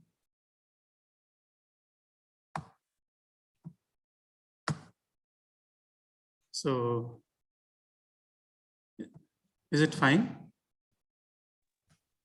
Is it fine? Yes, sir. Yes, sir. Yes. Yes, Okay. sir. Okay. So as we can see, the topic of my this talk is the physical universe, observational status, and mathematical modeling. So Professor Samanta, he told the basics of general theory of relativity and the basic terms used in cosmology. So I don't repeat some slides. I will skip just by showing you. And most of the things here I will tell you.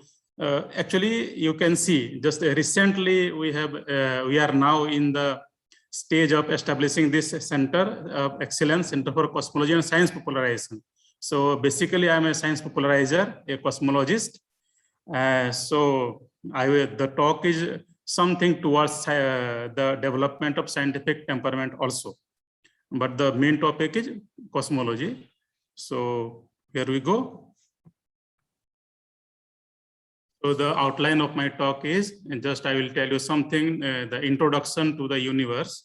Then we will see the physical universe. And the more important is what generally do not discussed by many people, that is the creation myths and the scientific view, because we are doing science, not doing and should not move back towards the myths, but the society is still in the dark to most of the young minds.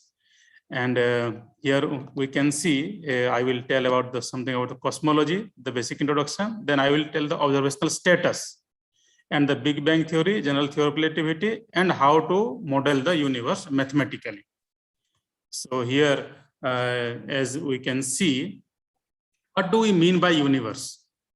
Everything what we can perceive, whatever we perceive through our 5 senses, and beyond it, what we can imagine, everything is collectively, we can say, universe.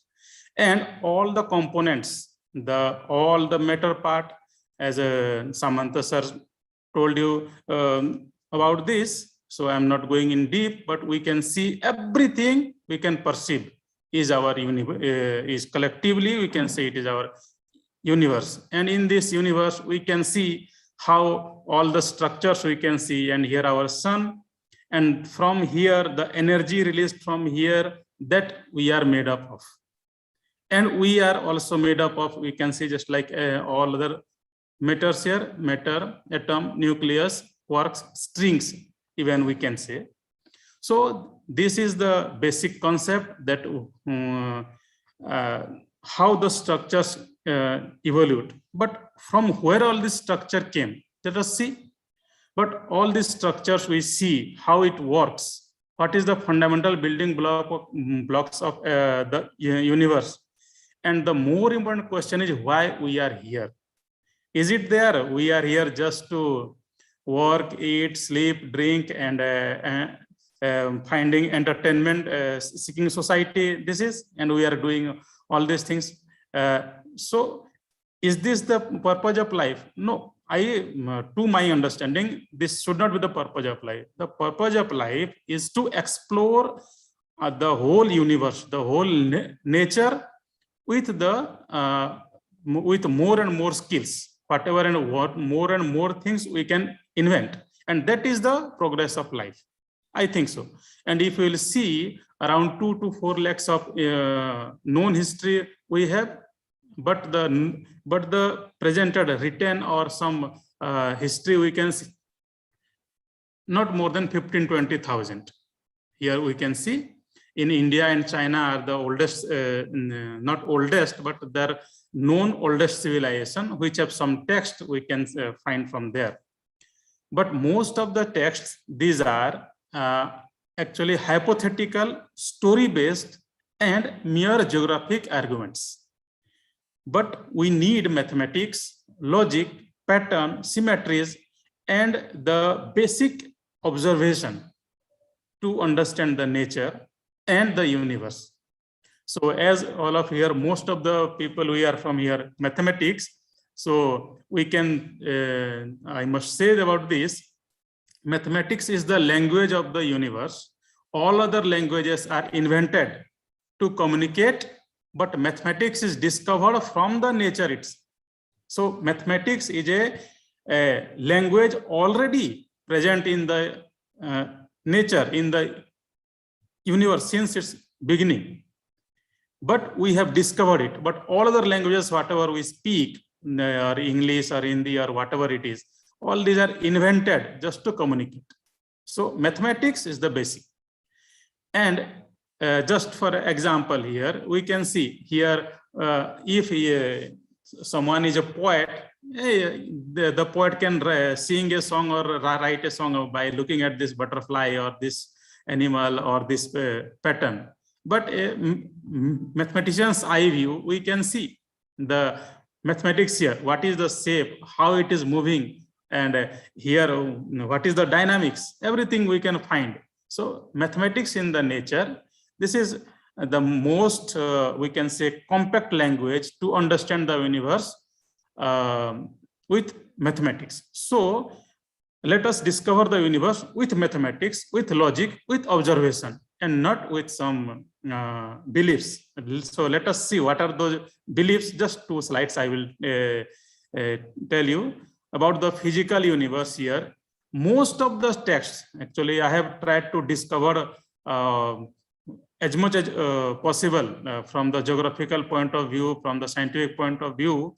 So what I have found is actually most of the texts we found are actually, they see this land mass, water mass, the sky, and they have conceptualized all the things, whatever they understood just by local observations here. And they tried to manipulate it to imagine it more and more. And here, this one concept in India, we know, actually this concept we can see if we try to understand it, the a kid in the womb is associated to this. So this is in our Rig Veda, this concept is there. And if you will find, try to explore Egyptian creation myth, Mayan creation myth, a lot of, and everything we can see. So whatever the available text we have, the stories of male and female, Adam and Eve, Manu, Satyarupa, the 6 days creation, 7 days creation in the everywhere. So if we'll try to see, there are over 300 creation myths about the origin of the universe, and more than 300. And if you'll go every part of the earth, and these are the things, because if we try to explore something from geology and geography, then we can find this before 7 crore years, even India was not present. And even we go back and back geologically. So we must explore the geological history also, rather just to explore the religious or social histories. So geological, geographical, astronomical, and cosmological history is much more important than just to believe that our parents or grandparents or somebody or some important person have told or written these things. So we must obey this. Obeying is fine, just for some local scale, but exploring is much more important here. If you see every part of the world here, you can see, if you go to Africa, you will find Unkululu. Then you can, some other parts here you can see in Chinese, Japanese, and everywhere you will get. In India, it is from, we are from India. So here if you got, then also you can find Hiranyagarbha creation. This is mostly popularized. Then Sankhya Yoga theory, then Buddhist cosmology, Jainism cosmology, and a lot of things here we can see. These are all the creation myths. So due course of time, in the just past 2,000 to 3,000 years, we can see most of the creation myths are based upon the anthropocentrism. That is, we are somebody special in the whole universe. And till then, actually, the universe was till just before 100 years. I will show you here. Just we were just thinking this galaxy only. This Milky Way galaxy was also considered the whole universe, static universe, and people were mostly thinking about the Earth, anthropocentric, and everything. The 1 heaven, 2 heaven, 7 heavens, all these are here in the universe. Then came the heliocentric theory. Then came, this is the tachyonic system. Then this is the, we can probably the best explanation came with the Newtonian universe and Einstein universe. So at present, this is our, we can say, our universe, what we see, the structure at present. Most of you have seen this structure, that this is the how universe evolved from the Big Bang up to now. So let us explore it.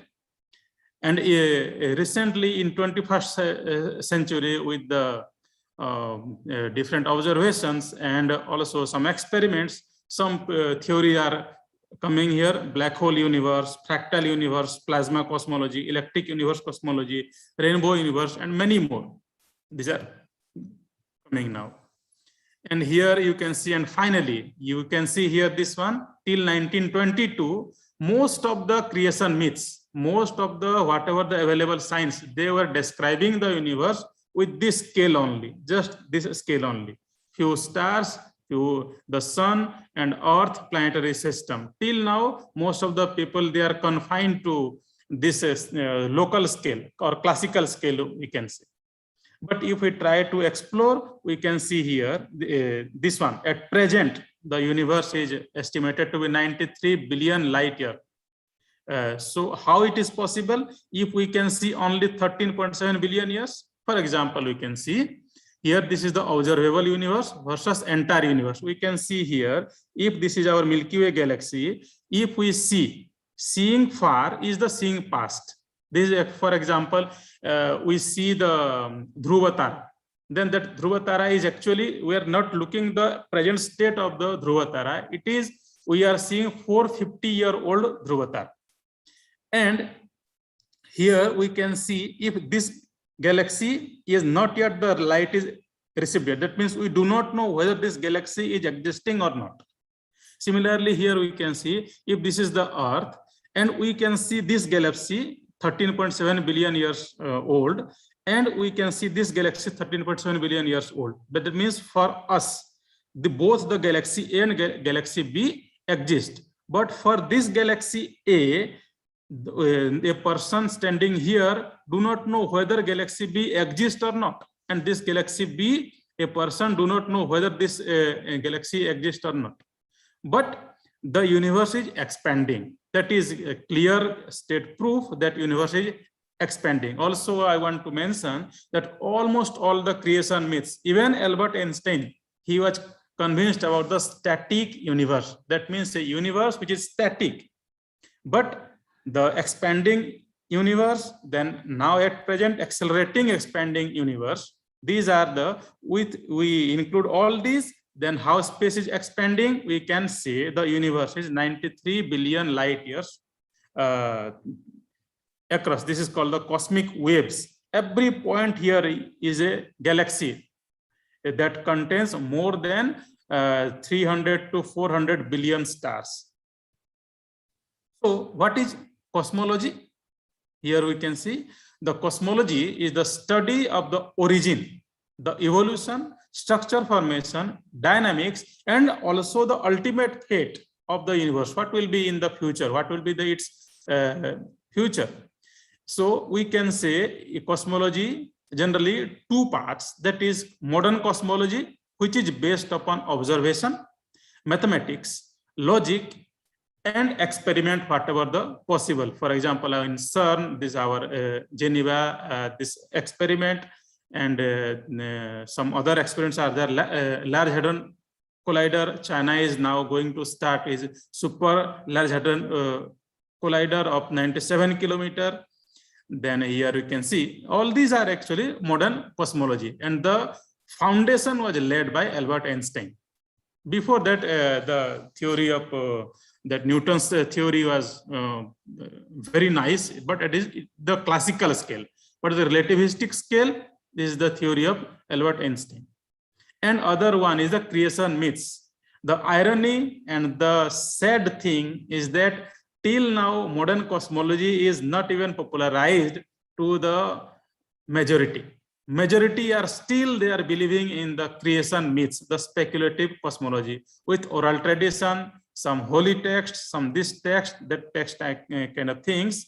So it is the duty of each and every scientist, each and every professor, and each and all of us to bring this modern cosmology into the local scale, so that we can have a better world and better understanding of the universe, and we can work on more and more on mathematics, more and more on observation.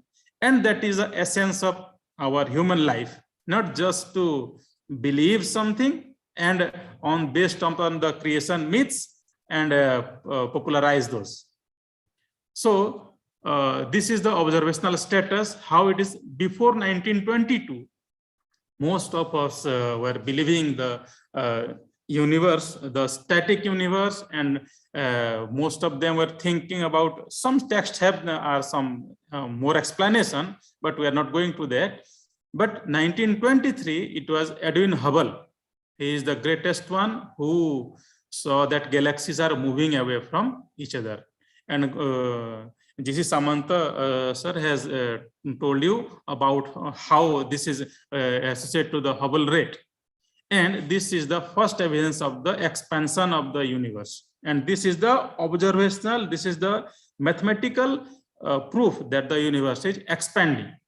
So, and to His Highness, now Hubble Space Telescope is serving us from last 30 years and giving the spectacular view of the universe, observable universe in just 30 years.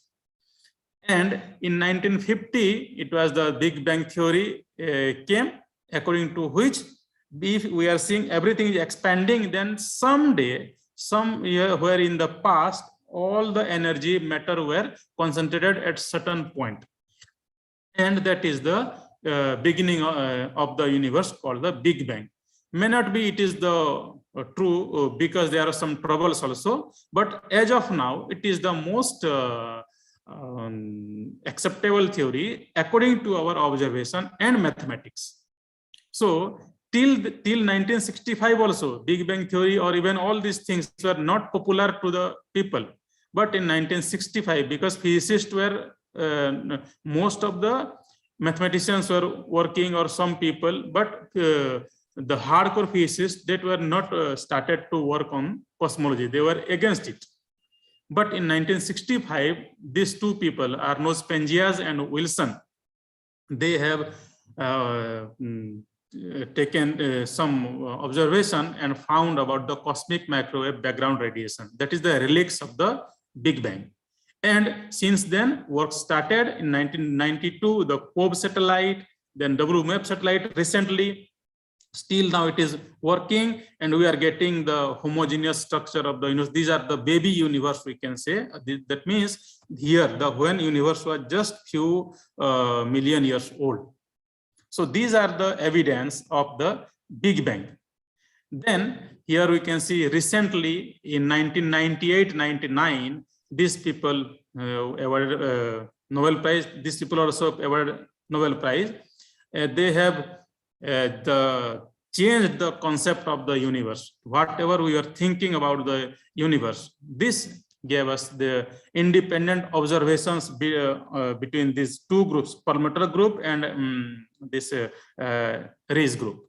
Both of them, they have found that the universe is not only expanding but accelerating. That means with some acceleration, that means day by day the universe is expanding faster and faster. So here you can see, if we see, this is the Big Bang state, this is stage called the inflation, and this is expanding with a deceleration. But here before few billion years, the acceleration started by observing some supernovas. What supernovas are? Just few definitions I want to give. What is supernova? The end state of some specific type of stars. That means when there is the outer core of a star is carbon and oxygen, then the inner core start to shrink and the outer core burst. This is the that burst is called the supernova explosion. That is the death state of a star. Those stars, by observing those stars, these people, they found that all those stars are moving, are actually red shifting. Red shifting means they are moving away. Gauranga Samanta has told you about this. Blue shifting means coming towards, and red shift means moving away. So all the observation, not one, this is the just 50 gold supernova samples. Recently, after this observation, some more observation came. The Union 2.1 compilation data of 580 supernova data, recently Pantheon data of 1000. All are actually saying that the universe is accelerating. All are showing. So these are the possible status of the universe if, according to our mythology or simple theory or whatever we know, this is the beginning This is the end. This is called the, if the decelerating universe is there, then universe begins here. This is the present state. This will maximum expansion, then collapse. This is the big crunch. This is also the Big Bang, present state, and this is the universe at some infinite future will collapse. But this is called one of the universes, coasting universe. Universe is Big Bang, present state, and go ever expanding without acceleration or without deceleration. And this one is the Big Bang, is present state and evolution, and going on expanding forever, accelerating, expand. This is to rip apart. That means each and every galaxy will rip apart from each other. Even every single atom in our body will rip apart. That means one atom of my body is here and another body will be some trillions of miles away. So this is the fourth state of the universe. Those are actually, we can see it is the Big Bang, and what will be the future here? Big crunch, or continual expansion, or big rip. But all this data you can see when we go back and back and back, here we can see, then we can see these are actually more and more in favor of this one. Here, these are, we can see here, this is the first universe, is this one recollapsing universe. This is the critical universe. This one is this green line you can see. And this coasting universe is this one. And this one is the our accelerating universe model here. We can see when we go back here, some supernova, those are more and more in favor of here. This is the present time. This is the past time. So all this data are favoring this, fine. But here we go back and back. Here, most of the data you see here, these data are actually in favor of this one. Moreover, the globular cluster data, they say that a universe is much older. But all these models give, you can see, very less age. This gives only 9 billion years, some few more, but this gives more, around 14 billion years of age. So this is the most acceptable theory at present, that accelerating, expanding universe. And according to which, this one is, you can see, the universe is composed of 70% dark energy. That cause of acceleration is dark energy. I will explain it. And this one dark matter. This 4% is the free hydrogen helium. And this portion you can see just few. This is the all star, galaxies, black holes, whatever we see, all the matter part is just this portion only, very few. And here heavy elements, the planets, is just 0.03% of the total of the universe. So this is the present state of the universe. And now one more thing I wanted to just added this side, that we can see, this is the science trying to explore more and more about the universe, about the nature of reality through science. But still there are a lot of myths which are actually propagating. This should be propagated rather than what most people are propagating in the local scale. So here you can see how they are these observatories on the earth. These are the machines sent by recent human beings in the past 30-40 years, and here they are exploring the universe with some details. So these are the, you can see, for the radio wave, microwave, this one Planck satellite, this Spitzer, Hubble space, this in the visible range, they explore different spectrum of light and giving us data to understand. So most of them are giving a lot of data. So more and more we need mathematicians, more and more we need statisticians, more and more we need computer scientists to explore these data. And in just coming month, most probably this James Webb telescope is going to be launched.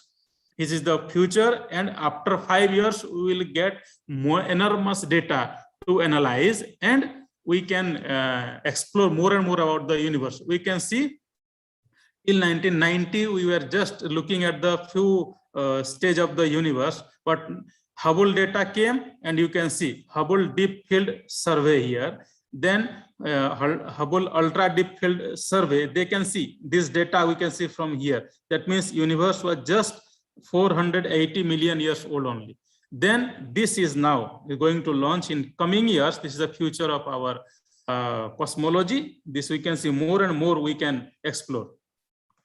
And all of these are saying, they are giving more and more evidence to the Big Bang cosmology, or maybe this Big Bang may be big bounce. Let us, that is another point, but till now we can see this is the Big Bang cosmology, according to which the universe is originated around, that means origin is around 13.8 or 14 billion approximately, and that state here inflation occurs, and this is the afterglow of the big one. This is the cosmic microwave background radius, the baby universe, and then this is, there is a stage of dark ages, we cannot explore it here, and here we can see the first star burn here around after the 4 lakh years. Then here evoluted stars, galaxies. Then here you can see our sun was formed around this region. Then here you can see this is the present state of the universe. And to explore this beginning state, this is the explanation here. We can see around 10 to the power minus 43 seconds. This is the quantum gravity well. We do not know beyond that. And this is the grand unification transition here. This is the inflationary era. Then here in first microsecond, within 3 minutes, how universe came to some smooth form. There is a book called First 3 Minutes, from where we can get a lot of information about this beginning of the very early universe. So here you can see general theory of relativity. G.C. Samanta, he has explained a lot about this relativity. I'm not exploring it, just I am showing you what are the essence of general relativity, how it is very strong. You can see theory of relativity. This is the basics of theory of relativity, which was funded by Albert Einstein. And you see what are the predictions. This is, you can see gravitational lensing predicted by general theory of relativity, which is proved. Gravitational waves theorized by Einstein in 1916, and 100 years it took to prove. In 2016 we got this proof. That means evidence for the general theory of relativity and Big Bang. And here white holes unproven now. Time dilation proved. Black holes just in 2019, just 3 years back, 2 years back, we have got this picture of the black hole, and it is theorized by Einstein. And now wormholes also, it is unproven. Let us wait. And these are the successes of general theory of relativity, which has 2 parts, geometry and matter. We can see here this part, left hand side part is the this part or this part. This is the left hand side of the Einstein field equation is the geometry, and right hand side is the matter.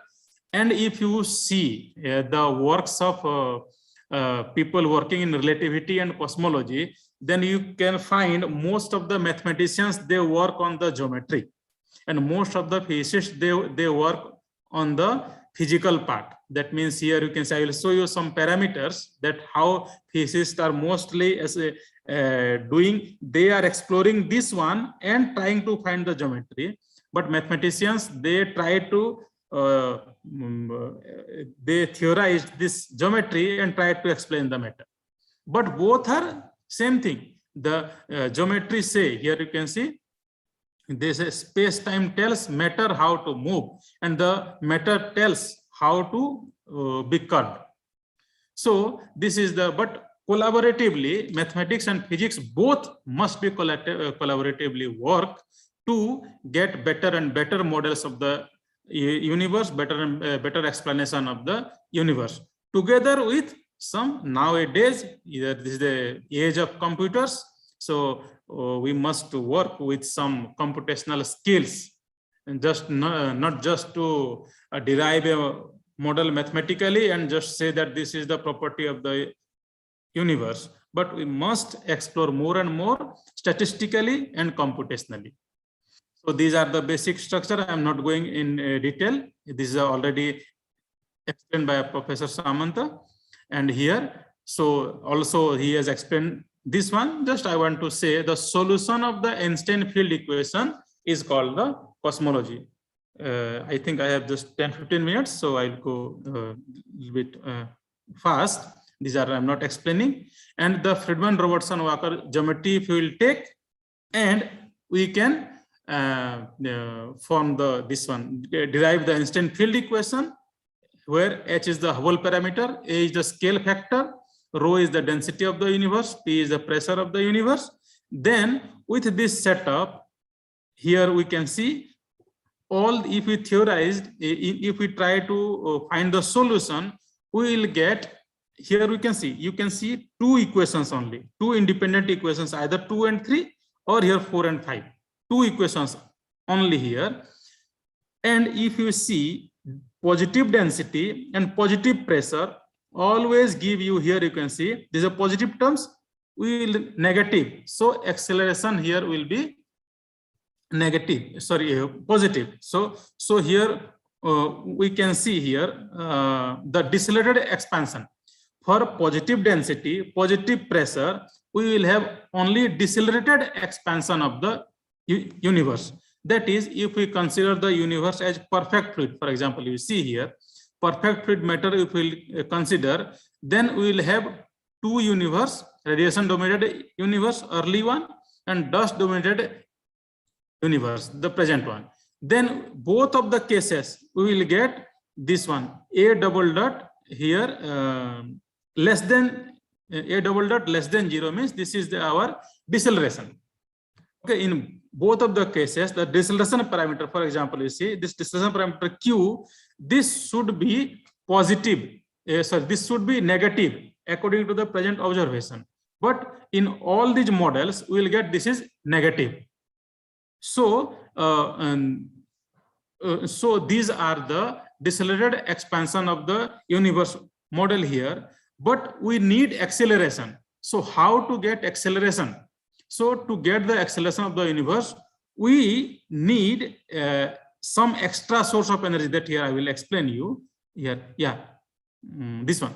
So to explain the cosmic acceleration as evidenced by the recent observations, we need dark energy or we can modify gravity. That means we can say Einstein is wrong and we can modify the gravity and explain the accelerating expansion of the universe. So let us explore the dark energy here. And that means dark energy is a component that has large negative pressure. How we will get this? Here we can see. From here we can see if density cannot be negative, but this pressure can be highly negative that dominates this one, then we will have this one negative part. This negative, this will be here positive part. That means a double dot greater than 0. That means acceleration. A double dot is the acceleration of the universe. So to get acceleration, we must have this part greater than 0. That is called the strong energy condition. That means the violation of strong energy condition will give us an accelerated expansion of the universe mathematically. So how to get that? Let us introduce dark energy. So this introducing the dark energy, there is another question we have. What would be the what will be of that matter? That what is the candidate of that dark energy?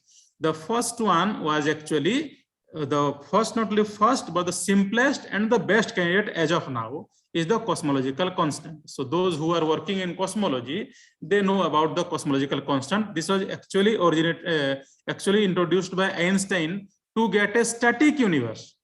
But recently, this again came to into the Einstein field equation to get accelerating universe. That means the blunder of Einstein was left this lambda, calling it as a blunder of his life, but that his blunder is our greatest invention in the recent time.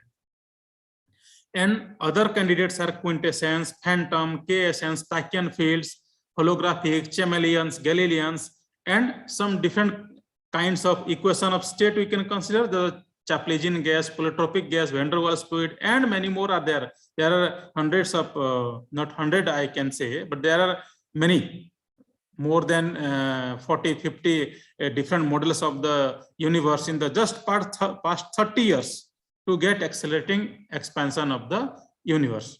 So introducing the cosmological constant into the Einstein field equation, Einstein first introduced this lambda in this side as a geometrical part. But if we take it as in the matter part, then we can get accelerating expansion of the universe with Q equal to -1. And this is also supported by the observation. You can see this is the cosmological constant universe. This green line is the cosmological constant universe. That means dark energy model with a cosmological constant here. This model red line is the only dominated by cosmological constant, but matter is almost 0. And this blue line is the matter, only matter is there and no cosmological constant, means no dark energy here. Then also here you can see this high redshift supernova data. They are in favor of with this one.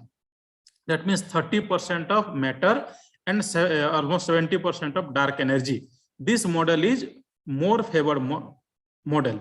So this data, CMB data, cluster data, the supernova data, Hubble data, Bow data, a lot of data all are actually in favor of this portion. You can see that means this one, 70% of dark energy and 30% of matter. So dark energy is an essential ingredient of the present day cosmology.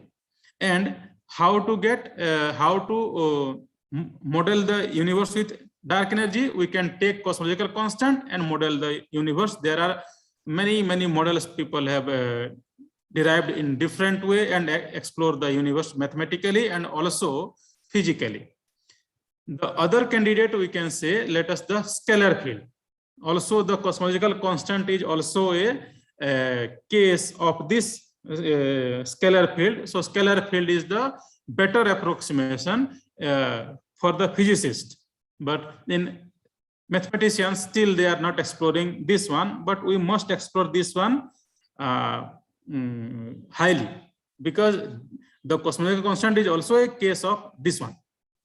So with this setup of scalar field dark energy, we can find the solution of this field equation, and those exact solution you can find out in different ways. The first one is, you can see here, you can use any method. There recently people are exploring the that some differential equation method are there, some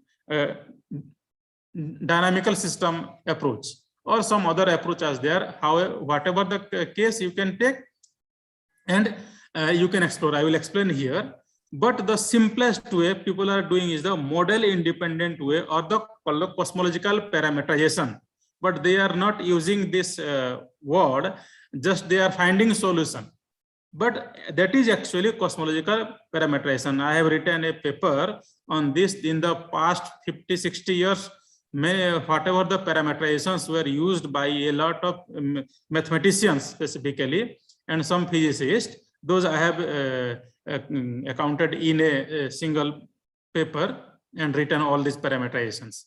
And here you see these are the geometrical parameters A, H, and Q, and physical parameters rho, P, and equation of state. So if you see the papers, most of the people working in mathematics are parameterizing these three parameters, and most of the physics people who are exploring the universe, they are parameterizing this, but they are finding the exact solution of Einstein field equation by parameterization, either this one or this one. So these two, but combinedly we can do something to get better and better models here. So one example quickly I will give you. This one, this is my own model. In my paper I have done. I have parameterized the Hubble parameter and explore the dynamics of the universe, and from the single parameterization, with this parameterization we have found these 12 models, out of which this 11th and 12th model are better model that fitted with the Hubble data, supernova data, and bow data I have explored. Here you can see how they are giving. These are the plot of QT versus T. That means T and the deceleration parameter here. Some models are giving acceleration to deceleration, deceleration to acceleration, over accelerating or over decelerating models. But these two models, I have given name M1 and M2 here. These two models giving the model which is favoring the present observed phenomena. That is the transition phase. And here, according to these two models, here you can see one model is their B RIP model. How they are exponentially increasing, and they are collapsing models here. So with some simple mathematics, we can write those two models in just HZ. Just HZ you write, that is your actually the mathematical model of the universe. HZ for model 1 and model 2, which, as you can see, we have some parameters alpha and beta. Now this alpha and beta, if you can find the best fitting value according to the cosmological data, then we can say our model is the good model. According to which, here I have found this alpha and beta by minimizing chi-square. This is the statistical analysis I have taken, and I have found that with the HZ data, HZ plus SN data, and SN plus power data. So you can hear me? Hello? Yes, sir. Yeah, yes, you are actually, very much clear. Yes, some internet issues here. So okay. So here we can see. I'm sorry. So here we can see with those data, HZ is the Hubble data. This is the supernova data, bow data. By combining these data sets, here we have fitted with the with the data, Hubble data, this is supernova data, and compare with the lambda CDM model. This one is the lambda CDM model, and found those values of alpha beta for different combined data set at 1 sigma, 2 sigma, and 3 sigma level. And this is the combined data, Hubble plus HZ plus SN data, and according to which we have found the values of alpha beta, as you can see. For model 1, here you can see alpha value is this one. This is the beta value. For model 2, this is the alpha value. This is the beta value. And with these values, we have now explained the dynamics of the universe. That is the deceleration parameter we can see. This is the cosmological phase transition for model M1. Model M2, this is a cosmological phase transition. That means this is the deceleration of the universe. This is the accelerating one here, and this is the in the far future, both the model here, they were entering to the super acceleration phase. That means universe will start to collapse. So some other parameters are here. You can see RS diagram, Ohm Z, then for the model. And this is also we can see some other parameters called the jerk parameter. We have explained then how better our universe is. We can explain with the lambda CDM model. And also here we can see here explain the rho phi, V phi, that means the potential energy of the universe there. Here we can explore it. And also we can plot this W phi Z and omega Z with respect to redshift Z. And all these here, whatever I have done there, these are the some mathematical analysis of the obtained model with the cosmological data sets. And here Also, for model M1 and M2, I have found the age of the universe. Here you can see this is the best fitting model. Model 1 is 14 giga year, 14 billion years, here 13.92. That means we can say if we are getting more age of the universe for our model, that we can say that model is the best fitting model.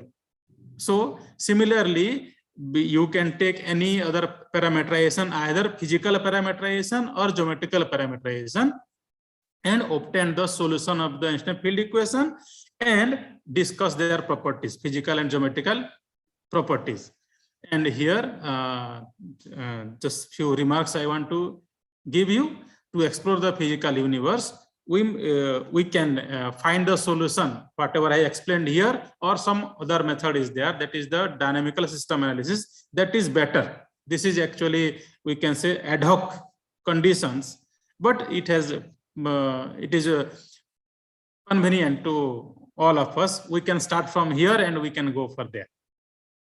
And if we want to explore, if there are some students, this is for the students who are enthusiastic students who want to work in cosmology, then they have, these are the fields for the research they can do, either in physical cosmology, observational cosmology, quantum cosmology, or is the mathematical cosmology, what I have explained here. So mathematical cosmology you start and you can go for this one. And these are the fundamental questions you can explore and specific problems. And either this recently this problem I am working, solving the Hubble tension, flatness problem, initial singularity problem, horizon problem, and what is the nature of dark energy. All these things, these are the, and also you can work in theoretical model building, reconstruction of cosmic history. So these are different areas. So here you can see recently in physics, most of the people are working here. And these are the different theories. If you have seen some models, you can see these are the, there are around 60 or 65 theories till now. All these are gravity theories. In any theory, you can pick a theory, you can work on this. And recently people were, I have also worked in some of this theory here with some of my collaborators. And if you want to explore more, these are the mathematical or observational or some valid theories rather than cosmological myths. And that's all from my side. And this is also, this talk is more and more associated to science popularization. That means we must explore the universe more with physics and mathematics rather than our beliefs. That's all. Thank you. And if any question you have, you can ask me.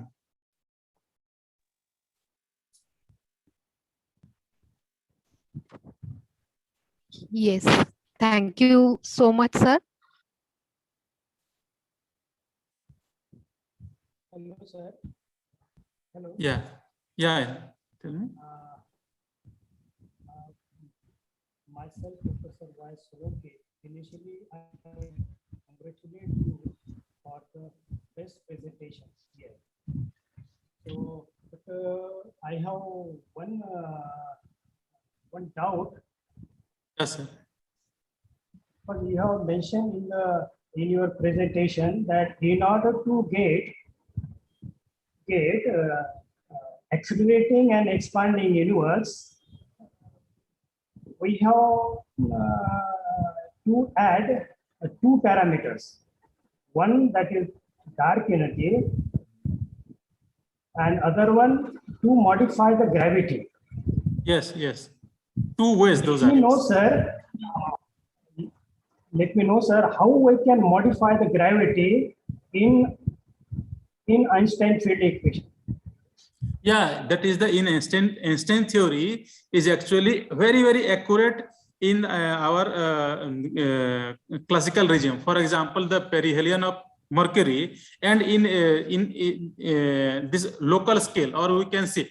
But when we go beyond the 100 megaparsec, then general theory of relativity has some troubles. There are some bounds. So bound of the general theory of relativity, for example, Newton's theory is bounded to our planetary system mostly, and to just, it is a very local scale. But Einstein theory that can up to 100 megaparsec scale, up to here some smaller scale, that is correct. But when we go to the quantum scale, Einstein theory breaks down. Then when we go to the above 100 megaparsec scale, then Einstein theory, there are a lot of trouble with that theory. So to get rid of these problems, there are some modifications in the general relativity. That modifications are generally, we can say, modified gravity. Some different concepts are there. If we'll go to the beyond 100 megaparsec scale, then we can use that FR theory, then the modification of that as other theory I have explained here. These are the different theories. These are higher order theory, higher order gravity theory. Some theories are here. You can see, for example, the quantum gravity, loop quantum cosmology. Recently, people are working. That is the at quantum scale how relativity will be good. So these are the ways we can modify the gravity. We can this theory we can see Foroba-Lipschitz gravity and Kondransky gravity is the higher order gravity. So in this way we can do that. Thank you, sir. Okay. Over to Madam. Yes, that was really a remarkable speech and wonderful presentation. Thanks a lot, sir, for sharing your great knowledge with us. And it will be a great pleasure for us to listen you in future events also. Yeah, thank you. Sir, you have rightly said that mathematics is the language discovered by the nature, and all other languages are used for communication only. But the pure mathematics is, in its own way, the poetry of logical ideas. Yes, actually. yes. Yes. Also, you have highlighted some what I can say, the extraordinary sentences, like every point is a galaxy. Yes. Mathematics and physics are the two sides of single equation, and dark energy is an essential ingredient of today's cosmology. Yes. Very much informative and very full, sir. Thank you once again. Thanks a lot. Thank you. Now the moment has come to add a golden feather in the hat of success. I would like to welcome Dr. Jishan Yosef, sir, to add glory to the atmosphere and to develop the skill of excellency. I invite Ms. Rita Shende, madam, to introduce Dr. Jishan Yosef, sir. Please, ma'am.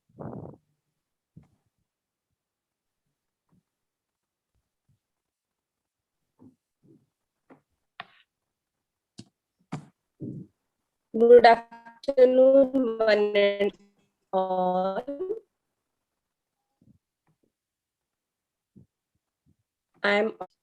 Okay.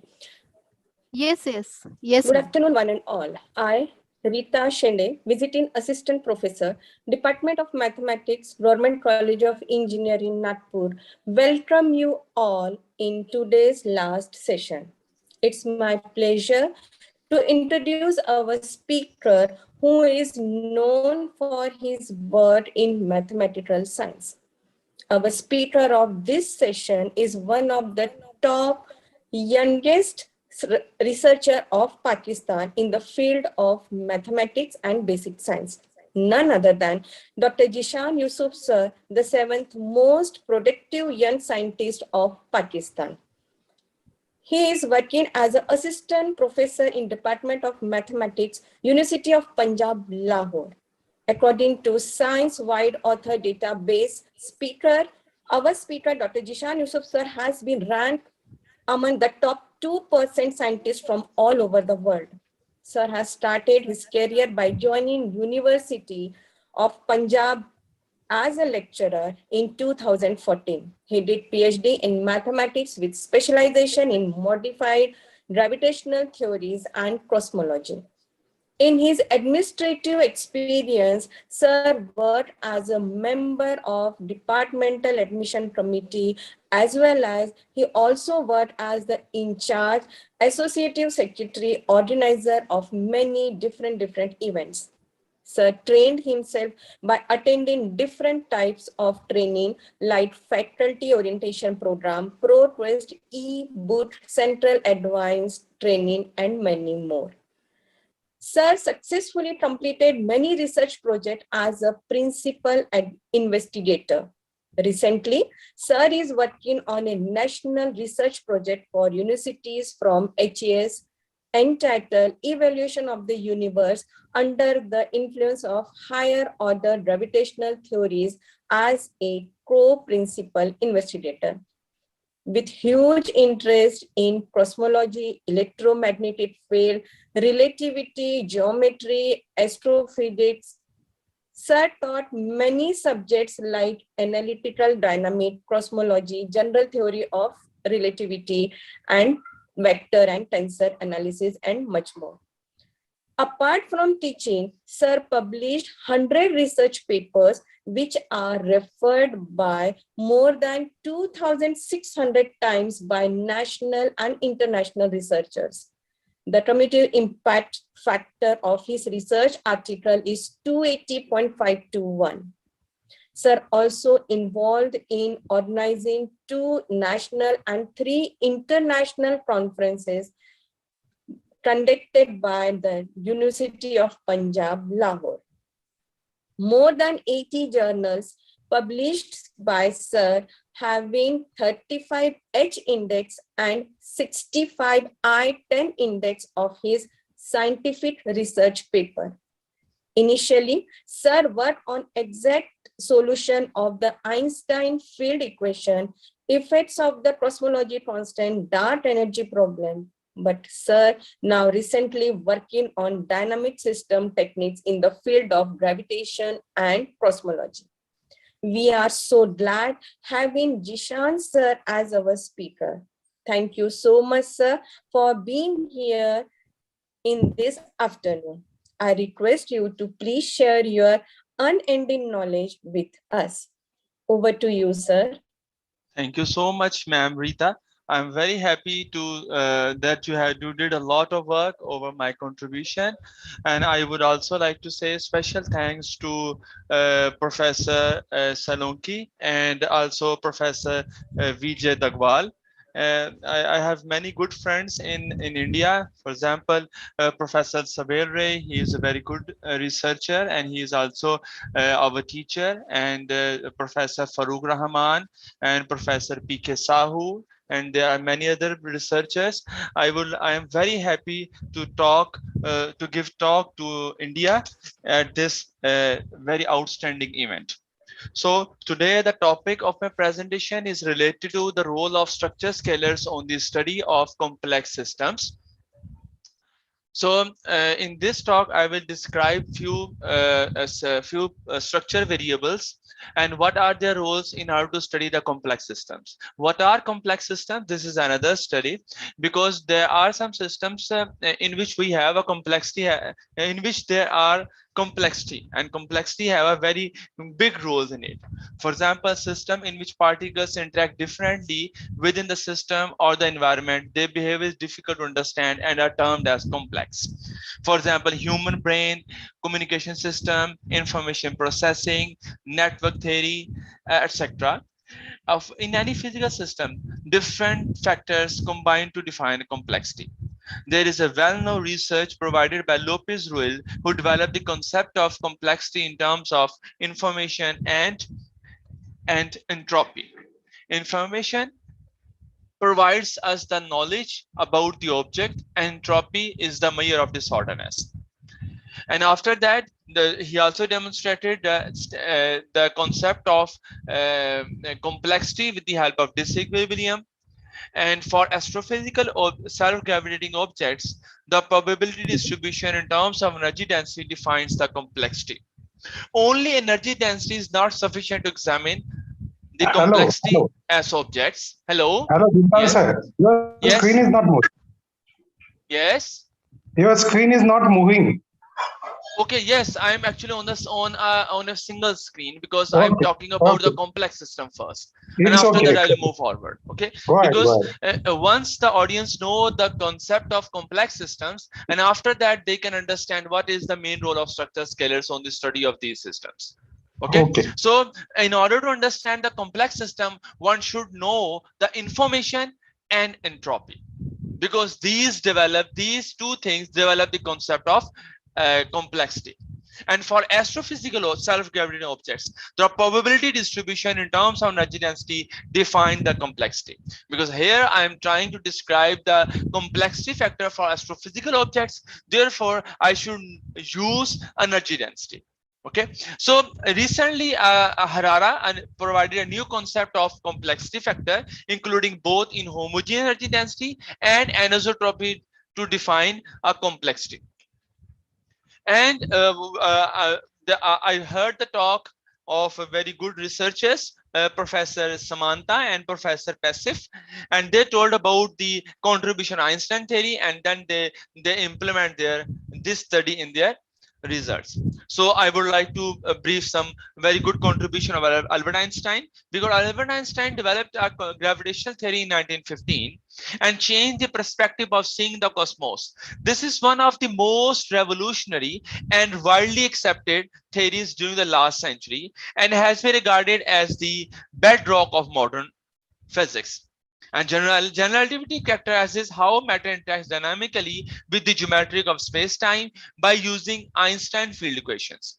There are important impacts of gravitational theories such as gravitational redshift and gravitational waves and gravitational lensing, and also the previous speaker told as perihelion shift of Mercury. This is also one of the very good outcomes of the general relativity. And in 1920s, Friedman and Lemaitre proposed the idea of cosmic expansion, and later on in 9 years, that in 1920, Edwin Hubble analyzed this phenomena by calculating the redshift of the remote galaxies. But the current analysis of cosmic microwave background radiations, because when we turn on the TV and we have analogous TV, there will be a black and white screen on the TV. So that may be the cause of cosmic microwave background radiations. These are radiations that was produced at the very long past time. So the current analysis of cosmic microwave background radiations by SEP2 experiments, Hubble's plot of supernova, stellar objects, and cosmic evolution revealed that the accelerating expansion of our universe. Einstein presented his idea with the help of these field equations, and these field equations are widely known as Einstein field equations. Here we have a G as a constant, which is the gravitational constant, a gravitational Newtonian constant, and we have some very good outcomes of general relativity, because in empty space, the space-time is flat. Okay, but the space-time curves when the matter is present, but in the presence of matter it will be curved. So actually the matter trying to produce the warping in the flat space-time. So one can study this phenomena with the help of Einstein field equations, but that is possible. Einstein produced very good results on local scales. But if we move towards the global scales, or if we want to study from a global point of view, then general relativity needs to be modified. There are many modifications in the literature. A lot of modification of gravity have been proposed during the last decades. One of the earliest and basic generalization of general relativity is the F of R theory, in which R is a Ricci scalar, and it was developed by Buchdahl in 1970. In this modified gravity, general relativity is generalized by inserting an arbitrary non-linear function f of r instead of curvature scalar r in the Einstein-Hilbert action to acquire some conceivable outcomes regarding our cosmos. But another fascinating modification of general relativity that may describe the exponential expansion of the cosmos and represents a quite attractive alternative to gravitational dark energy is the F of G gravity. This gravitational theory was developed by Nojiri and Ornistov in 2005, in which GR is modified by the inclusion of an arbitrary function f of g in the usual Einstein-Hilbert action. Here actually this is also called as GB. It is also called Gauss-Bonnet term. Okay, this is G is also called as Gauss-Bonnet term. This Gauss-Bonnet scalar is a polynomial function which is basically an amalgam of linear combination of curvature scalars.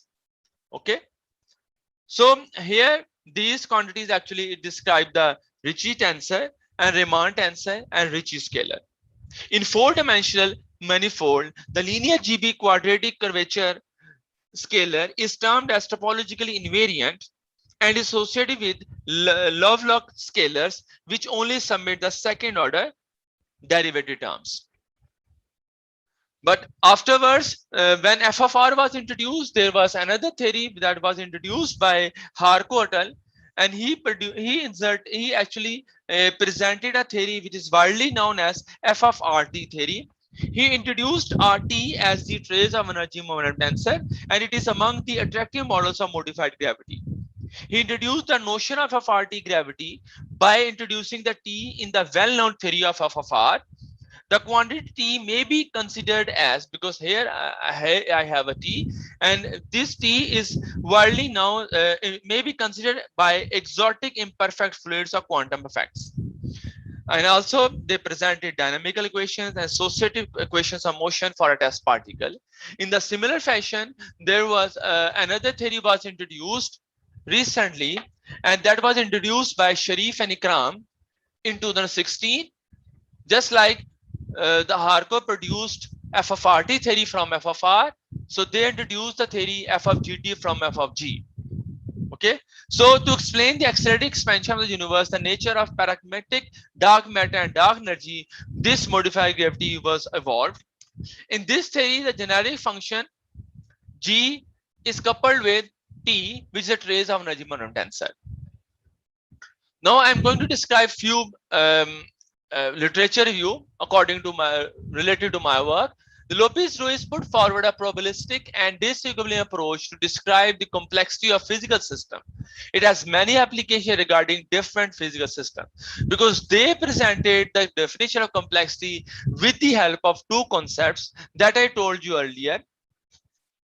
And Harara, he presented the definition of complexity for astrophysical object in terms of inhomogeneous energy density in 2018. And Yusuf examined the effects of GT gravity on the dynamical features of spherical system and established a relation among structure parameters, tidal forces that actually comes from the Weyl tensor and metric scale factors that comes from the space-time. Now, P.K. Sahu et al. Investigated the impact of two models of RG gravity through energy conditions and claimed that our universe is currently in an accelerating phase. Recently, they actually produced these results. Now, my research work starts from this step, and this is really very good, good work about the complexity factor. The actionality graph of G gravity is given here. Here, Lm is the Lagrangian of matter, and L is the Lagrangian of electromagnetic field. If I vary this field action function with respect to metric tensor, I get this value. Here I have an Einstein tensor, and rest I have this. This on the right hand side we have some extra curvature terms. So if I put f of GT is equal to R, then all the terms will be equal to 0 except T mu nu. This is effective energy moment. This is the usual energy moment tensor. So one can write this equation number 2 here, and which this I have the final form of the field equation in contracted form, which appears to be like that of Einstein field equations, which appears to be, but not. This is the same one. So here we have this matter to be here. Why I took this one, I will explain after 1 or 2 slides. So here we consider the spherically symmetric distribution of static fluid, which for the sake of completeness, we assume to be locally anisotropic and bounded by a spherical surface. And the line element is given in Schwarzschild-like coordinates given here, because one can see that Schwarzschild-like coordinates here. Here nu of R and lambda of R are the functions of the arguments. Now we suppose that this is actually a space-time.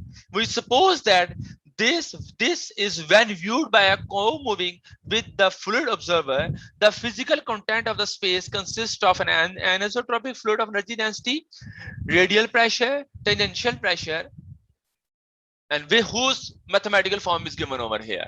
Okay.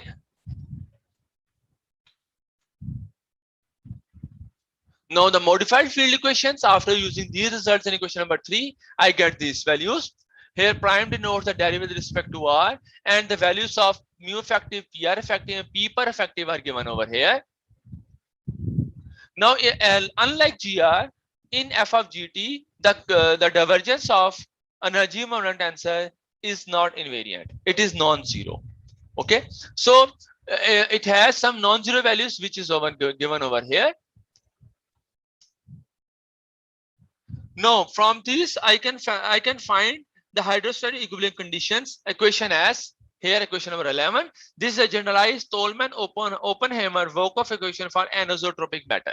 Here, Z has extra contribution due to non-conserved nature of f of GT theory. Now, evaluating this from the field equation, I get nu prime here, which follows from the field equations. Now, inserting this value in this Tolman-Oppenheimer-Volkoff equation, I get this value. Now, I'm going to describe the mass function. The mass function can be described with the help of Misner and Shah formalisms. By using this formalism, I found this mass function in the presence of electromagnetic field, which can may be written in terms of one of the matter variables and Char terms as. I took the derivative of the mass function with respect to r and then choose the field equations, and after integration I get this value.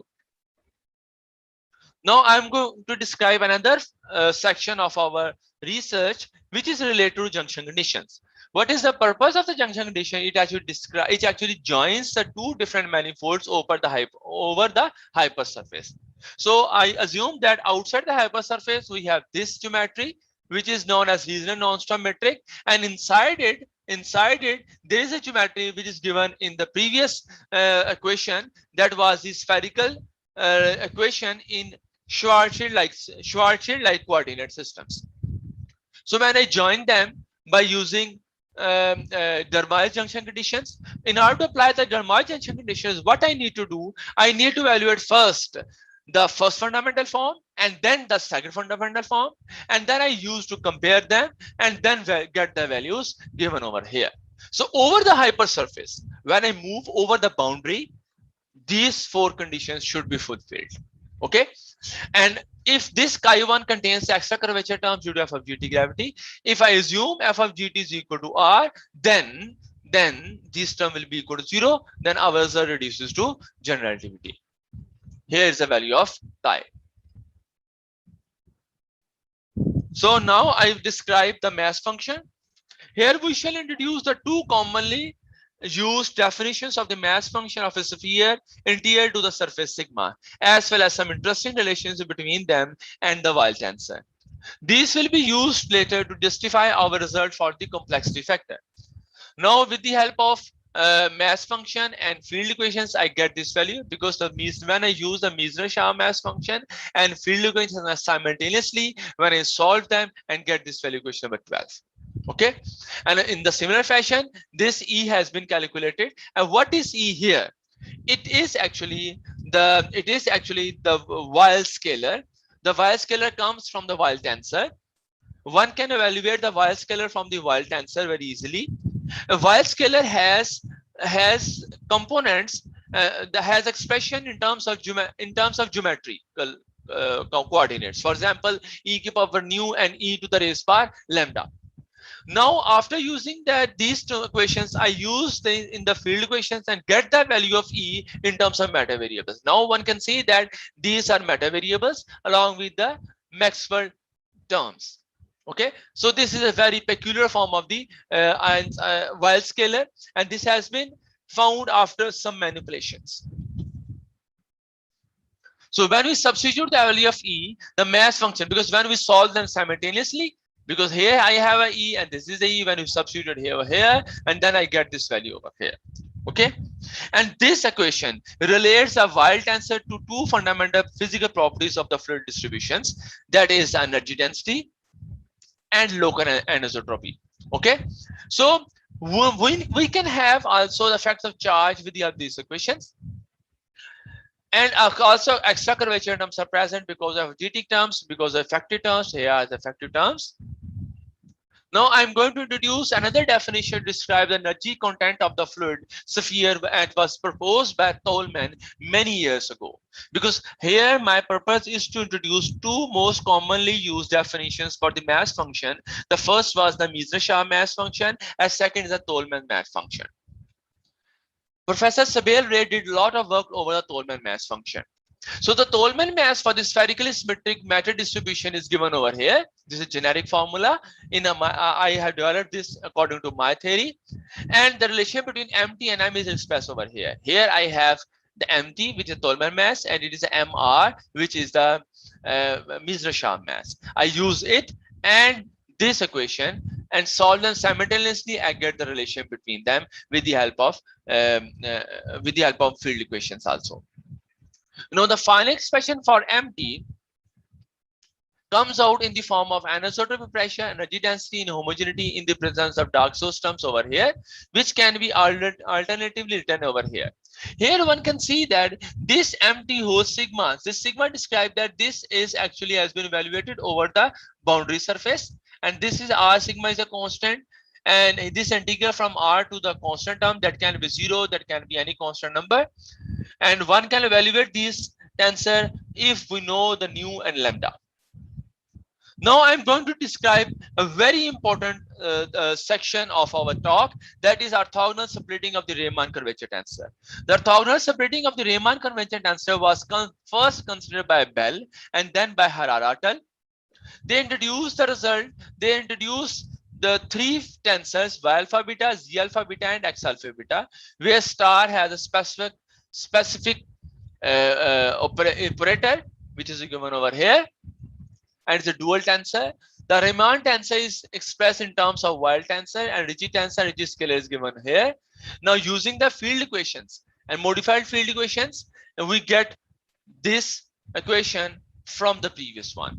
Okay, it is actually lengthy calculations, but it's a very easy calculations. These calculations are being done in order to split the Riemann tensor orthogonally. Now for this purpose I use these relations. Now using the above results, we obtain the three tensors Y alpha beta, X alpha beta, and Z alpha beta over here. These are three tensors. Here these terms A alpha beta, B alpha beta, C alpha beta are extra curvature terms given over here. Now what is the next step? My next step is to develop trace and trace free parts of X alpha beta and Y alpha beta. From the tensors Y alpha beta and X alpha beta, we may define four structure functions in which the matter variables will be involved. Okay, so when I take the trace and trace free parts, I found this XT here, XTF here. XTF means trace free part of X alpha beta, trace part of X. YT means trace part of Y, and YTF is a trace free part of Y. Okay, here the terms in the previous equations are given over here. Because so next, when we substitute the value of E from equation number 30 in the previous equation, I found this XTF here, which can also be written with the help of a model. Because if I take the f of GT models to be G plus alpha G square plus lambda T, and then take the derivative with respect to T, then I can use this value over here, use my value over here, and also in mu effective. I get some restricted results. These are generic results. So the Tolman mass can also be written with the help of previous calculations here, which can also be further described with the help of here. Now this MT, which is described in equation number 21, here MT sigma R by R sigma whole cube plus R cube and integral sign, and the previous equation which I explained earlier, this one, MT sigma R or R sigma whole cube minus R cube into the integral. When I compare these two results, Okay, when I compared these two results, I found that YTF describes the influence of local anisotropy of the pressure and energy density on the Tolman mass. In other words, YTF describes how these two factors modify the value of Tolman mass with respect to its value for the homogeneous and isotropic fluid. It is also worth calling that YTF together with XTF determines the local anisotropy of the fluid, because one can see that here XT it contains only density and XTF contains only anisotropy. This is the pressure anisotropy along with the Weil scalar terms. So XT and FTF and the XT YTF, it is actually also contains energy dense local anisotropy and also Weil scalar terms. So YTF has been found to be complexity factor in our case.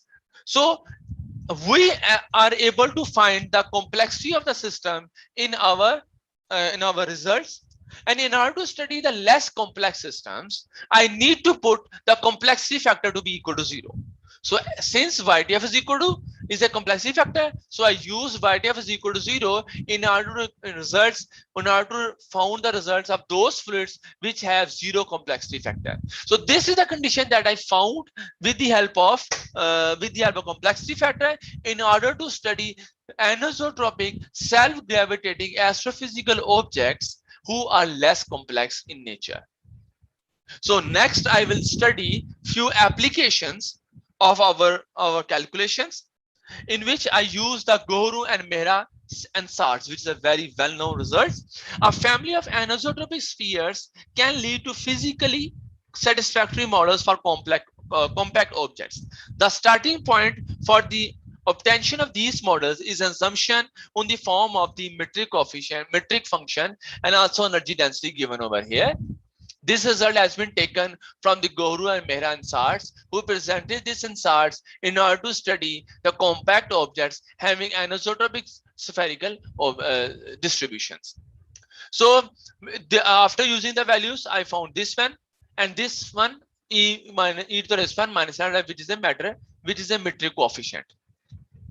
Now one can write the following equations from the field equation as, because when I use them, this one, then I get few results B. Now introducing the new variables in order to rewrite our results, because it would be very nice if we introduce some effective variables. So with the help of these, I found e to the raised 1 nu and e to the 1 minus lambda have a specific form. And after utilizing the above equations, equation B can be written over here. 26. This is a differential equation. One can easily solve it, because in our case y of r can be calculated and pi is given in the previous equations, because here we have a pi which is given here, and here we have a y of r which is here e to the raised 1 minus lambda, and e to the raised 1 minus lambda is given over here. Okay, so feeding back this equation in this equation, this equation becomes a Riccati equations whose integration provides the value of y, and thereby solution is completely determined. Okay, so when we found these results and put this value in our space time, I get this equation number 27. Now I have new metric variables, this one and this one. With these metric variables, one can calculate the matter variables as here 1, 2, and 3, and this is the results. Okay, so what we did in our system, we actually took a spherical symmetric space time, and we assumed that it is filled with locally anisotropic pressure distribution. And after introducing the co-moving coordinate system, we calculated two different formalism of mass function presented in the literature. The first one was Mizrahi, and second was Tolman mass.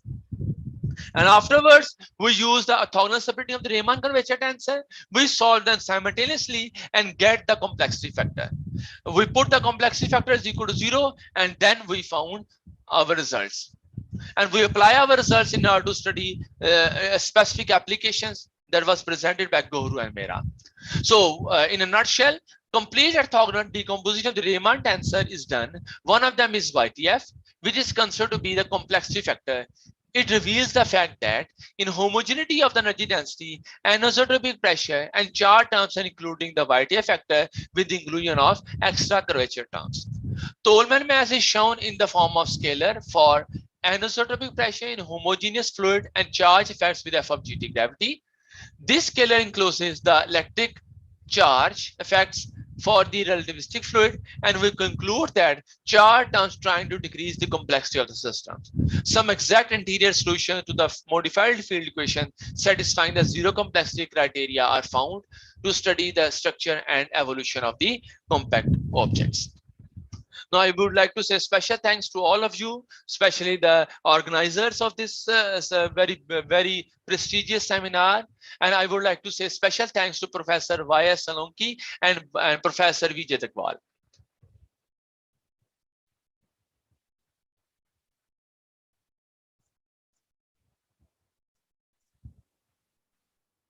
Hello. Yes. Thank you so much, sir, for sharing your profound knowledge with us. Your session was full of zeal and valuable information. Thank you so much. We are very much happy and fortunate to listen the youngest researcher like you, and we'll be very happy to research you in the future also. Thank you so much. Thanks a lot, sir. Thank you once again. I would like to express my gratitude to all the esteemed delegates for sharing your reflective knowledge with us, and all participants of webinar for their presence and contribution to make this webinar a grand success. Dear all, life is a math equation. In order to gain the most, you have to know how to convert negatives into positives. So always be positive. At last, I would like to conjure the Almighty God, Sarve Bhavantu Sukhinah, Sarve Santu Niramayaha. Finally, I invite the convener of this webinar, Dr. Solanke sir, to propose the vote of thanks and conclude the event. Over to you, sir.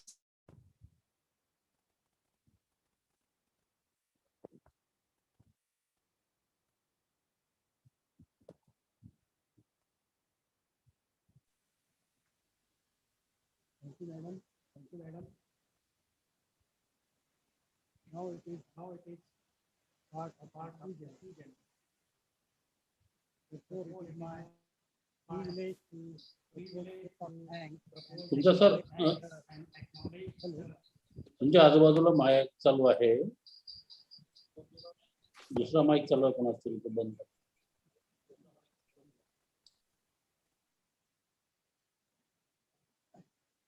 propose vote of thanks and acknowledge the contribution of those who made this event successful.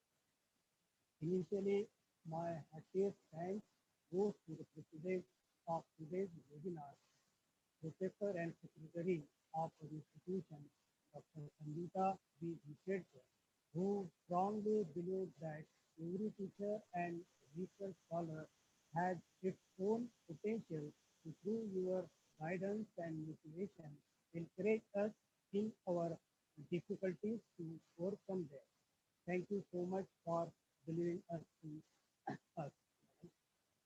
I would like to thank our inaugurator, Dr. D.D. Pawar sir, who honored this function with his inspirational talk.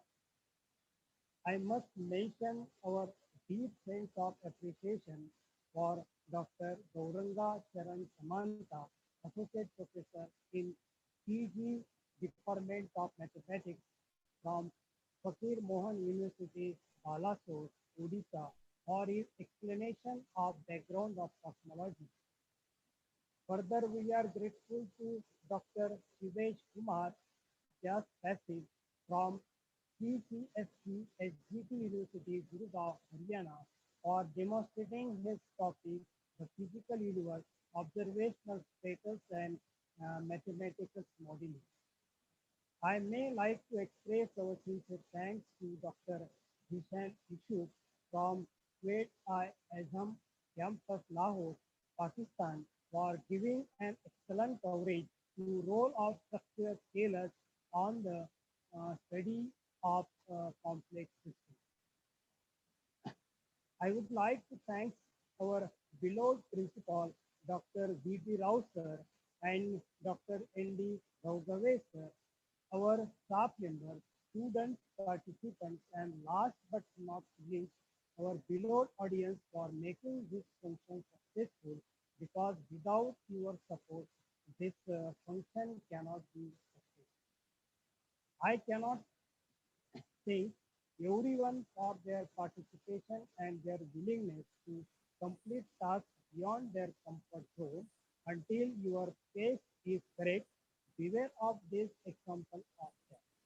Ladies and gentlemen, once again, I would like to say that we all are most grateful to all the speakers on this forum. We thank you for being with us this evening, this afternoon. It is a great pleasure. So thank you very much.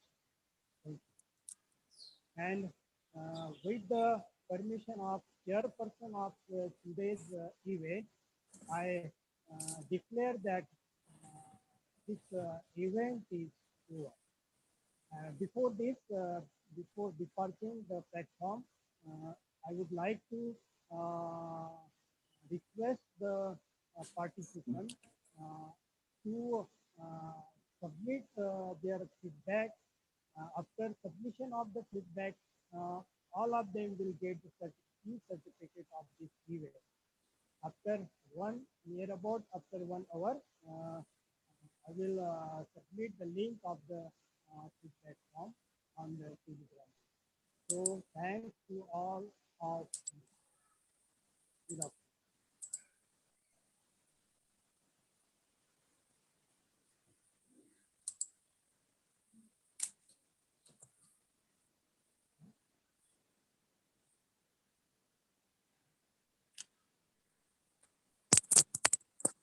Okay.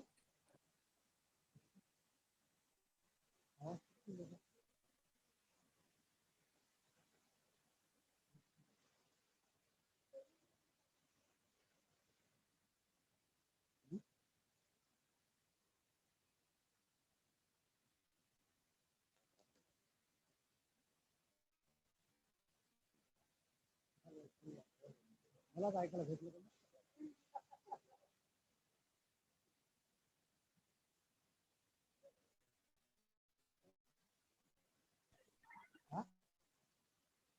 Hello. Hello. Hello. Hello. Am I audible? Yes, sir.